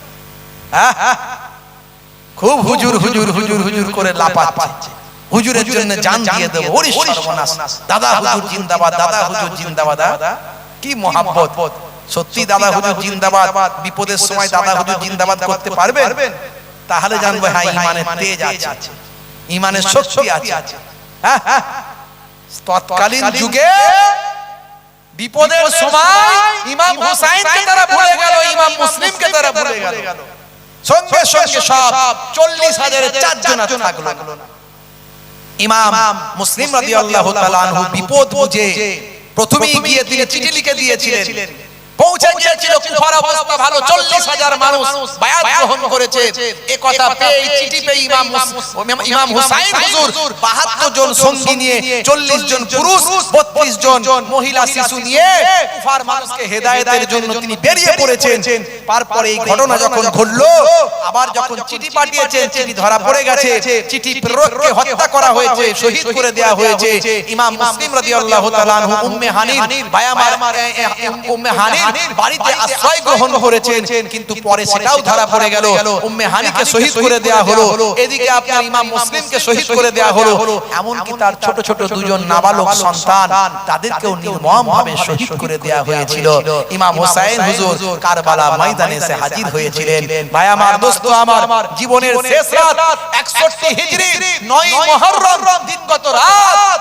ইমাম হুসাইনের সঙ্গে এবার যুদ্ধ করার জন্য কুফারেরা রেডি হয়ে গেছে খিমাতে এসে আঘাত করছে এতদিন ধরে যুদ্ধ চলছে আপনার সবাইকে আমরা শহীদ করে দিয়েছি এখন আপনার সঙ্গে ডাইরেক্ট যুদ্ধ করতে চাই ভাই আমার রাতের বেলা খিমার মধ্যে তাঁবুর মধ্যে প্যাটা ছেলে বলতে আর কেউ নাই তেমন যোদ্ধা বলতে আর কেউ নাই ইমাম হুসাইন আছেন একমাত্র আর মহিলারা আছে বাচ্চারা আছে সকলে ভাই আমার ওই হুজরার ওই আপনার তাঁবুর মধ্যে তেলাওয়াত চলছে আল্লাহর কালামুল্লাহ পাক তেলাওয়াত চলছে নামাজ চলছে দোয়া চলছে ইমাম হুসাইন হুজুরের চোখটা লেগে গেছে ইমাম হুসাইন হুজুরের চোখটা লেগে গেছে একটু তান্দ্রা ভাবে এসে গেছে হে তরুণ যুবকেরা হে আমার বন্ধুরা শুনে রেখে দিন বাবা জেনে রেখে দেন জীবনের শেষ রাত বাবা হযরত ইমাম হুসাইন রাদিয়াল্লাহু তাআলা আনহু চোখটা লেগে গিয়েছে তাঁবুর ভিতরে এমন সময় দেখতে পেলেন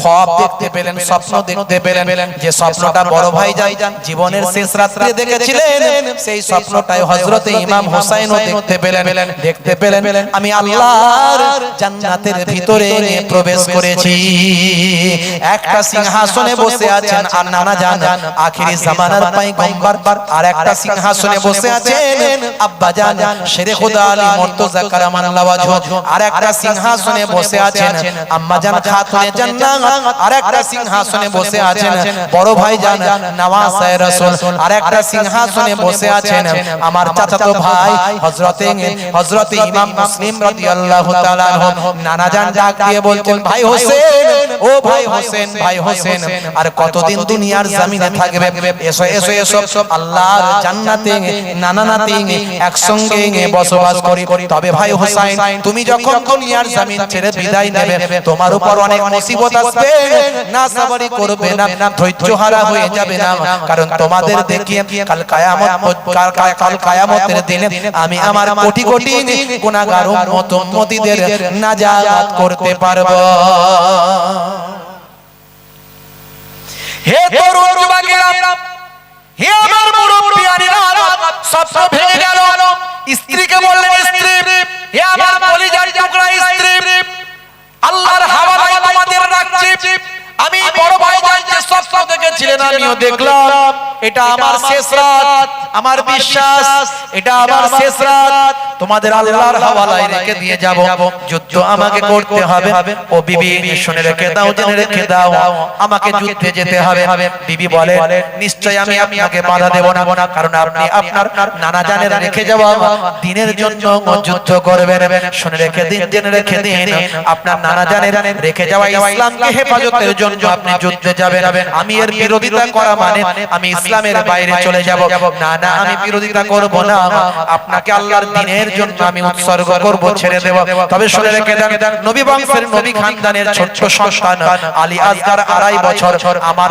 স্তনে দুগ্ধ নাই ঘরেতে কয়েকদিন ধরে পানি তো নাই পানির পিপাসায় কষ্ট পায় 2.5 বছরের সন্তানটা পানির পিপাসায় অস্থির হয়ে যাচ্ছে সকলেই তো শহীদ হয়ে গেল চোখ ভরা পানি বুক ভরা বেদনা নিয়ে বলেন ও আমার প্রিয়তম সওহার ও আমার সওহার একবার যান কারবালা ময়দানে গিয়ে 2.5 বছরের আলী আসগারকে একবার গিয়ে দেখান এই 2.5 বছরের আলী আসগারের সঙ্গে তো তাদের শত্রুতা নাই যদি এক পেয়ালা পানি আমার কলিজার টুকরা সন্তানকে তারা একটু ভালোবেসে একটু দয়া করে তারা যদি দেয় আল্লাহর নবীর কলিজার টুকরা নাতি বললেন ও বিবি শুনে রেখে দাও আমি নবী খানদানের সন্তান আমি নওয়াসায়ে রাসূল আমি আহলে বায়াতের খানদান আমি কখনো হাত পাততে পারবো না নবী খানদান কারো কাছে হাত পাতে না কারো কাছে চাই না কারো কাছে হাত পাতে না, কারো কাছে ভিক্ষা চায় না। আল্লাহর নবীর কলিজার টুকরা নামাজে রাসূলের কলিজার টুকরা জাওজা বললেন, স্ত্রী বললেন, পানি আল্লাহর নিয়ামত, পানি চাইলে কখনো ভিক্ষা করা হয় না। যান আপনি পানির জন্য একটু বলুন। পানি হলো আল্লাহর রহমত, আল্লাহর দান। ফোরাত নদীর পানি তারা জালেমেরা আটকে রেখেছে, এটা তো আল্লাহর দেওয়া জিনিস, এটা তো কারো ভিক্ষা নয়, এটা কোনো ভিক্ষা নয়, এটা কোনো দান নয়। তারা যদি আপনাকে দেয়, এই বাচ্চাটাকে একটু গিয়ে দেখান, আহা বাচ্চাকে আমি রাখতে পারি না, পিপাসায় কাতরাচ্ছে, আমি মা হয়ে মোটেও সহ্য করতে পারি না। হে তরুণ যুবকেরা, হে আমার বন্ধুরা, শুনে রেখে দিন, বাবা জেনে রেখে দেন, হে মুসলমান একটুখানি লক্ষ্য করুন, বিবির কাকুতি মিনতি শুনে 2.5 বছরের আলী আসগারের মুখের দিকে তাকিয়ে ইমাম হোসেন কারবালা ময়দানের দিকে বাচ্চাকে কোলে করে নিয়ে গেলেন। দুধের শিশু বাচ্চা, ছোট্ট বাচ্চা, 2.5 বছরের সন্তানকে আকাশের দিকে তুলে ধরলেন, আওয়াজ দিয়ে বললেন, কে আছো? ও এজিদের দলের মানুষেরা, তোমাদের সঙ্গে আমার দুশমনি, তোমরা আমাকে মেরে ফেলতে চাও, কিন্তু 2.5 বছরের ছোট্ট বাচ্চাটার কোনো কসুর নাই, ছোট্ট বাচ্চাটার কোনো দোষ নাই। এই 2.5 বছরের বাচ্চাটা পানির পিপাসায় কাতরাচ্ছে। আজ কয়েকদিন ধরে স্ত্রী দুগ্ধ শুকিয়ে গেছে, মাতৃ দুগ্ধ শুকিয়ে গেছে। এই আবার 2.5 বছরের ছোট্ট বাচ্চাটাকে যদি এক পেয়ালা পানি যদি ধার হিসাবে দাও, আমি ধার হিসাবে চাইছি বাবা, ধার হিসাবে যদি চাও দাও। আমার নানা জানের কালেমা তোমরা পড়েছো, তোমরা কি আমাকে চেনো? আমি হলাম ইমাম হোসেন।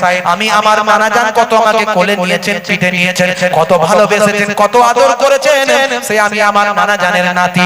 আমি ইমাম হোসেন বলছি, কথা দিচ্ছি, সেদিন কাল কিয়ামতের দিনে আমার নানা জান হবেন হাউজে কাউসারের মালিক। এক পেয়ালা পানি যদি আমার কলিজার টুকরায় হযরত আলী আসগারকে যদি এক পেয়ালা পানি দাও, আমি নানা জানকে বলে হাউজে কাউসারের পানি দিয়ে তোমাদের শোধ করে দেব। ওরে জিদ সেনা, এই দেখনা পিপাসায় কাতরায় মরণ ছেড়ে, ওরে জিদ সেনা, এই দেখনা পিপাসায় কাতরায় মরণ ছেড়ে, কোন দয়া নাই তিরিশে চালায়, আলিয়াস গারির ওই বুকেতে, আলিয়াস গারির ওই বুকেতে, ও আলিয়াস গারির ওই বুকেতে, আলিয়াস গারির ওই বুকেতে। হে তরুণ যুবকেরা, জালেমদের মনে কোনো দয়া হলো না, মায়া হলো না, রহম হলো না, অথচ তারা নবীর নামে কালেমা পড়েছে, অথচ তাদের খিমাতে নামাজ হয়, অথচ তাদের মধ্যে বায়াবার মুখে মুখে দাঁড়িয়ে আছে, তাদের মধ্যে কেউ কেউ হাফেজ আছে, মুফতি আছে, আলেম আছে, কিন্তু নবীর নামে কালেমা পড়ে আযান দিয়ে নামাজ পড়েও নবী খানদানকে পানি দেয় না। এতটাই তারা জালেম হয়ে যায়, ক্ষমতার লোভে তারা এতটাই অন্ধ হয়ে যায়, ক্ষমতার লোভে তারা এতটা বিভোর হয়ে যায়। ইমাম হোসেনের কলিজার টুকরা 2.5 বছরের আলী আসগারের বুকের দিকে লক্ষ্য করে বিষাক্ত তীর নিক্ষেপ করে, তীর এদিক থেকে ঢুকলো, শিশু শরীরের ওদিক থেকে বেরিয়ে গেল। আহারে বাপের কোলে ঠিক দিয়ে রক্ত বেরোতে লাগলো। কারবালা ময়দানে কলিজার টুকরা সন্তান তরপাতে শহীদি ইন্তেকাল বরণ করলেন, সারা শরীরটা লালে লাল হয়ে গেল। ইমাম হোসেন রাদিয়াল্লাহু তাআলা আনহু সন্তানের কলিজার টুকরা সন্তানের খুনগুলো নিজের হাতে মাখেন, নিজের হাতে মাখতে লাগলেন, নিজের হাত দিয়ে ধরলেন, চোখে মুখে লাগিয়ে নিলেন। আহারে 2.5 বছরের আলী আসগারকে পানি দিল না, নবী খানদানকে দুনিয়ার পানি আল্লাহ খাওয়াবেন না, নবী খানদানকে আল্লাহ জান্নাতের পানি পান করাবেন। হে তরুণ যুবকেরা, চোখ ভরা পানি বুক ভরা বেদনা নিয়ে তাঁবুর মধ্যে চলে গেলেন। বিবিকে গিয়ে বললেন, বিবি পানি পান করানোর শখ মিটে গেছে, এই নাও জিন্দা বাচ্চা নিয়ে গিয়েছিলাম, আল্লাহ নবী বংশের সন্তানদের পানি দুনিয়ায় রাখেন না। এই দেখো মৃত মুর্দা ঠান্ডা বাচ্চা তোমার কাছে নিয়ে এসেছি। আহারে আমার 2.5 বছরের আলী আসগারকে তারা বাঁচতে দিল না। ইমাম হুসাইন ঝরঝর ঝরঝর করে কাঁদতে লাগলেন। মা জননী মা তিনিও ঝরঝর ঝরঝর করে কাঁদতে লাগলেন।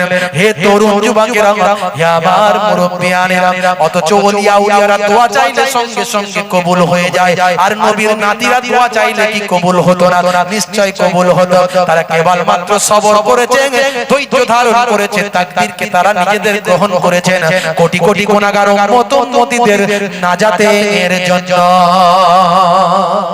আজকে সেই উম্মত চোর, আজকে সেই উম্মত ডাকাত, আজকে সেই উম্মত বেনামাজি, আজকে সেই উম্মত নেশাখোর, কর্তাখোর, গাঁজাখোর। হে উম্মত তুমি ইমাম হুসাইনকে কি করে ভুলতে পারো? হে উম্মত তুমি আলী আসগারকে কি করে ভুলতে পারো? কারবালার দিনের কথা কেমন করে ভুলতে পারো? উম্মত রে পরে উম্মত নামাজি হয়ে যাও, ওর উম্মত রাসূলের সুন্নাত ওয়ালা হয়ে যাও, জীবনটা পাল্টে ফেলো। আখিরি জামানার উম্মত নবীর সুন্নাত ওয়ালা হয়ে যাও, দুনিয়াতেও শান্তি পাবে, আখিরাতেও নাজাত পাবে। জীবনের শেষ রাত কেটে গেল, ভাই আমার বেলা হয়ে গেল। দুশমনেরা বলে হুসাইন বেরিয়ে এসো, তোমার সঙ্গে লড়াই। হে তরুণ যুবকেরা, বিবির সঙ্গে বিদায় নিলেন, স্ত্রীর সঙ্গে পরিবার আত্মীয় স্বজনের সঙ্গে বিদায় নিলেন। ভাই আমার যুদ্ধের পোশাক পরে ফেললেন, ভাই আমার যুদ্ধের বর্ম পরে ফেললেন, যুদ্ধের পোশাক পরে ফেললেন, মাথায় নবীর দেওয়া পাগড়িখানা পরে ফেললেন, হাতে নবীর দেওয়া জুলফিকার শেরে খোদা আলীর তলোয়ারখানা ধরে ফেললেন, দুলদুল ঘোড়ার উপর চেপে পড়লেন, ঘোড়াকে এক করা মারলেন, বিদায় নিয়ে চলে গেলেন কারবালা ময়দানের উপর দিয়ে। তরোয়াল এমন ঘোরাতে লাগলেন, বীর যোদ্ধা ছিলেন হযরত ইমাম হুসাইন। শেরে খোদা আলী যখন ময়দানে নামতেন, হাজার হাজার যোদ্ধারা কুপকাত হয়ে যেত, তাদের ভয়ে হৃদয় কম্পন হতো। আর ইমাম হুসাইন যখন ময়দানে নামতেন, জালেমদের হৃদয়টা প্রকম্পিত হতো, জালেমদের হৃদয়ে ভূমিকম্প তৈরি হতো। এমন তিনি তরোয়াল ঘোরাতে লাগলেন, ঢাল চালাতে লাগলেন, দুশমনেরা রাস্তা ক্লিয়ার করে দিতে বাধ্য হলো। ভাই আমার কোনো তীর আঘাত করতে পারলো না। এইভাবে চলতে লাগলো। হযরত ইমাম হুসাইন অনেক জালেমদের হত্যা করলেন, জাহান্নামের ঠিকানায় পাঠিয়ে দিয়ে তলোয়ার ঘোরাতে ঘোরাতে দুলদুল ঘোড়া নিয়ে সোজা ফোরাত নদীতে পৌঁছে গেলেন। ফোরাত নদীতে গিয়ে কয়েকদিন ক্ষুধার্ত অবস্থায়, কয়েকদিন তৃষ্ণার্ত অবস্থায়, পানিবিহীন অবস্থায় আছেন। একটু পানি ফেলে শক্তি আরো হাজার হাজার গুণ বেড়ে যাবে। কয়েকদিন পানি না খেয়ে ইমাম হুসাইনের আল্লাহ এমন শক্তি দিয়েছেন, পানি যদি একটু খেয়ে ফেলেন, দুশমনেরা চিন্তা করছে যদি ইমাম হুসাইন পানি পান করে ফেলেন, তার সামনে দাঁড়ানোর বাপের বেটা আর কারবালা ময়দানে কেউ না। বুঝতে পারছেন? আল্লাহ তাকে এমন শক্তি দিয়েছেন, এমন ক্ষমতা দিয়েছেন। বাপেরা আমার, তরুণ যুবকেরা আমার, মুরব্বিয়ানেরা আমার, ভাইরা আমার, তরুণ যুবকেরা, হযরত ইমাম হুসাইন যখন ফোরাত নদীতে নেমে পানি হাতে করে তুলছেন, পানি খাবেন, অমনি ছবি ভেসে উঠছে কাসিমের কথা, কাসিমের ছবি ভেসে উঠেছে, অমনি ভেসে উঠছে ভাই আমার আব্দুল ওয়াহাবের কথা, অমনি ভেসে উঠছে নবী বংশের খানদানদের কথা, অমনি ভেসে উঠছে এই মাত্র শহীদ হয়ে গেল আমার 2.5 বছরের আলী আসগারের কথা। ভাই আমার চেহারাখানা ভেসে উঠছে, যেন পানি তুলছেন, পানি ফেলে দিচ্ছেন, পানি তুলছেন, পানি ফেলে দিচ্ছেন। দুশমনেরা লক্ষ্য করছে পানি যদি খেয়ে ফেলেন, তাহলে ইমাম হুসাইনের সামনে যাবার ক্ষমতা আর কারো হবে না। ওদিকে দুশমনেরা রটিয়ে দিল, ও ইমাম হুসাইন আপনি পানি পান করছেন, আর ওদিকে আপনার খিমার উপর, মহিলাদের উপর আঘাত হচ্ছে। এমন কথা শুনে পানি পান করা বাদ দিয়ে দুলদুল ঘোড়ায় উঠলেন, এক কোড়া মারলেন, তড়িৎ গতিতে খিমার সামনে এসে হাজির হলেন।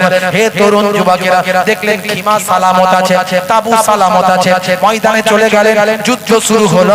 বহু জালেমকে জাহান্নামের ঠিকানায় পাঠালেন। শেষে বলতে যুদ্ধ করতে করতে ভাই আমার আঘাত লাগতে লাগলো। আকবর শাহ খান নাজিবাবাদীর লেখা তারিখুল ইসলাম একটা রেপুটেড কিতাব, একজন রেপুটেড ঐতিহাসিক বাবা, একজন গ্রহণযোগ্যতা সম্পন্ন ঐতিহাসিক। অনেক ঐতিহাসিকরা বিভিন্ন ভাবে রং তামাশা করে ভাই আমার এই ঘটনাকে উপস্থাপন করেছে।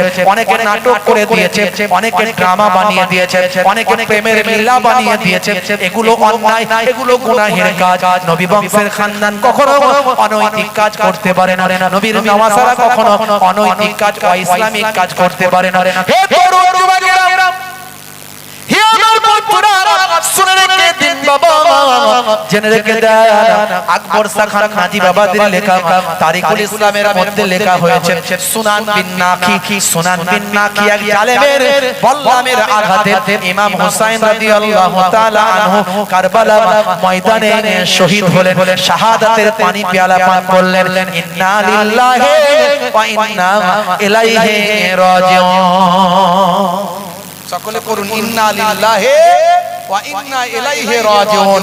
অনেক বড় ঘটনা, অনেক লম্বা ঘটনা, আমি বলতে গেলে আরো সময় লাগবে, আরো এরপরে অনেক ঘটনা ছিল সেগুলো আরো বলতে গেলে সময় লাগতো, আমি সেদিকে যাচ্ছি না। একটা আমার লেখা একটা কাসিদার মধ্যে দিয়ে আমি সেটা পড়ে দিচ্ছি। নবীর নাতি ইমাম হোসেন এমন ঈমান এনেছে কারবালাতে শহীদ হলেও এজিদকে না মেনেছে। জোরে হবে না? আরে জোরে হবে না? নবীর নাতি ইমাম হোসেন এমন ঈমান এনেছে কারবালাতে শহীদ হলেও এজিদকে না মেনেছে। কুফাবাসী ইমামকে ওই চিঠি কত দেয় ভালোবেসে ডেকে কেন জুলুম করে ভাই অন্যায় ভাবে আঘাত করে অন্যায় ভাবে আঘাত করে বেকার বালা রক্তে মাটি লাল হয়ে যায় তবু রাসূল ছাড়ে নাই রক্তে মাটি লাল হয়ে যায় তবু রাসূল ছাড়ে নাই। জোরে হবে না? জোরে হবে না?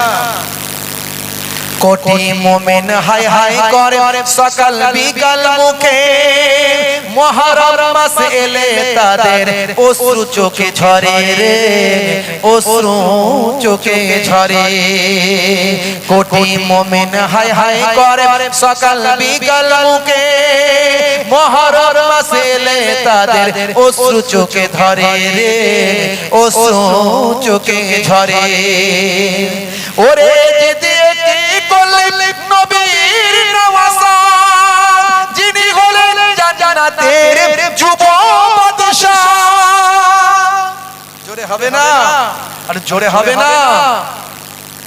ওরে দিদি করলেন নবীর নওয়াজ যিনি হলেন জান্নাতের যুব বাদশা। সারা গায়ে রক্ত ঝরে সারা গায়ে রক্ত ঝরে কারবালা হয়েছে তারপরে দেও ইমাম হোসেন রাসূল নাহি ছেড়েছে তারপরে দেও ইমাম হোসেন রাসূল নাহি ছেড়েছে। পানি পানি নবীর নাতি হাহাকার কত করেছে তারপরে দেও এজিদ সেনা ফোরাত ঘিরে রেখেছে তারপরে দেও এজিদ সেনা ফোরাত ঘিরে রেখেছে। আড়াই বছরের ইমাম ছেলে আসগার পেরেশান মাতৃ দুগ্ধ শুকিয়ে গেছে সন্তান জান। ইমাম হোসেন কারবালাতে ইমাম হোসেন কারবালাতে দুধের শিশুকে দেখান এক পেয়ালা পানি দিলে কাউসার দিতে চান এক পেয়ালা পানি দিলে কাউসার দিতে চান। কোন দয়া হলো না দেখো এজিদ সৈন্যদের পানির বদলে তীর দিল এক আসগারের বুকে রে আসগারের বুকেতে। চিৎকার দিয়ে সন্তান তখন কেঁদে যায় ছোট দেহ তেজ নির্বাক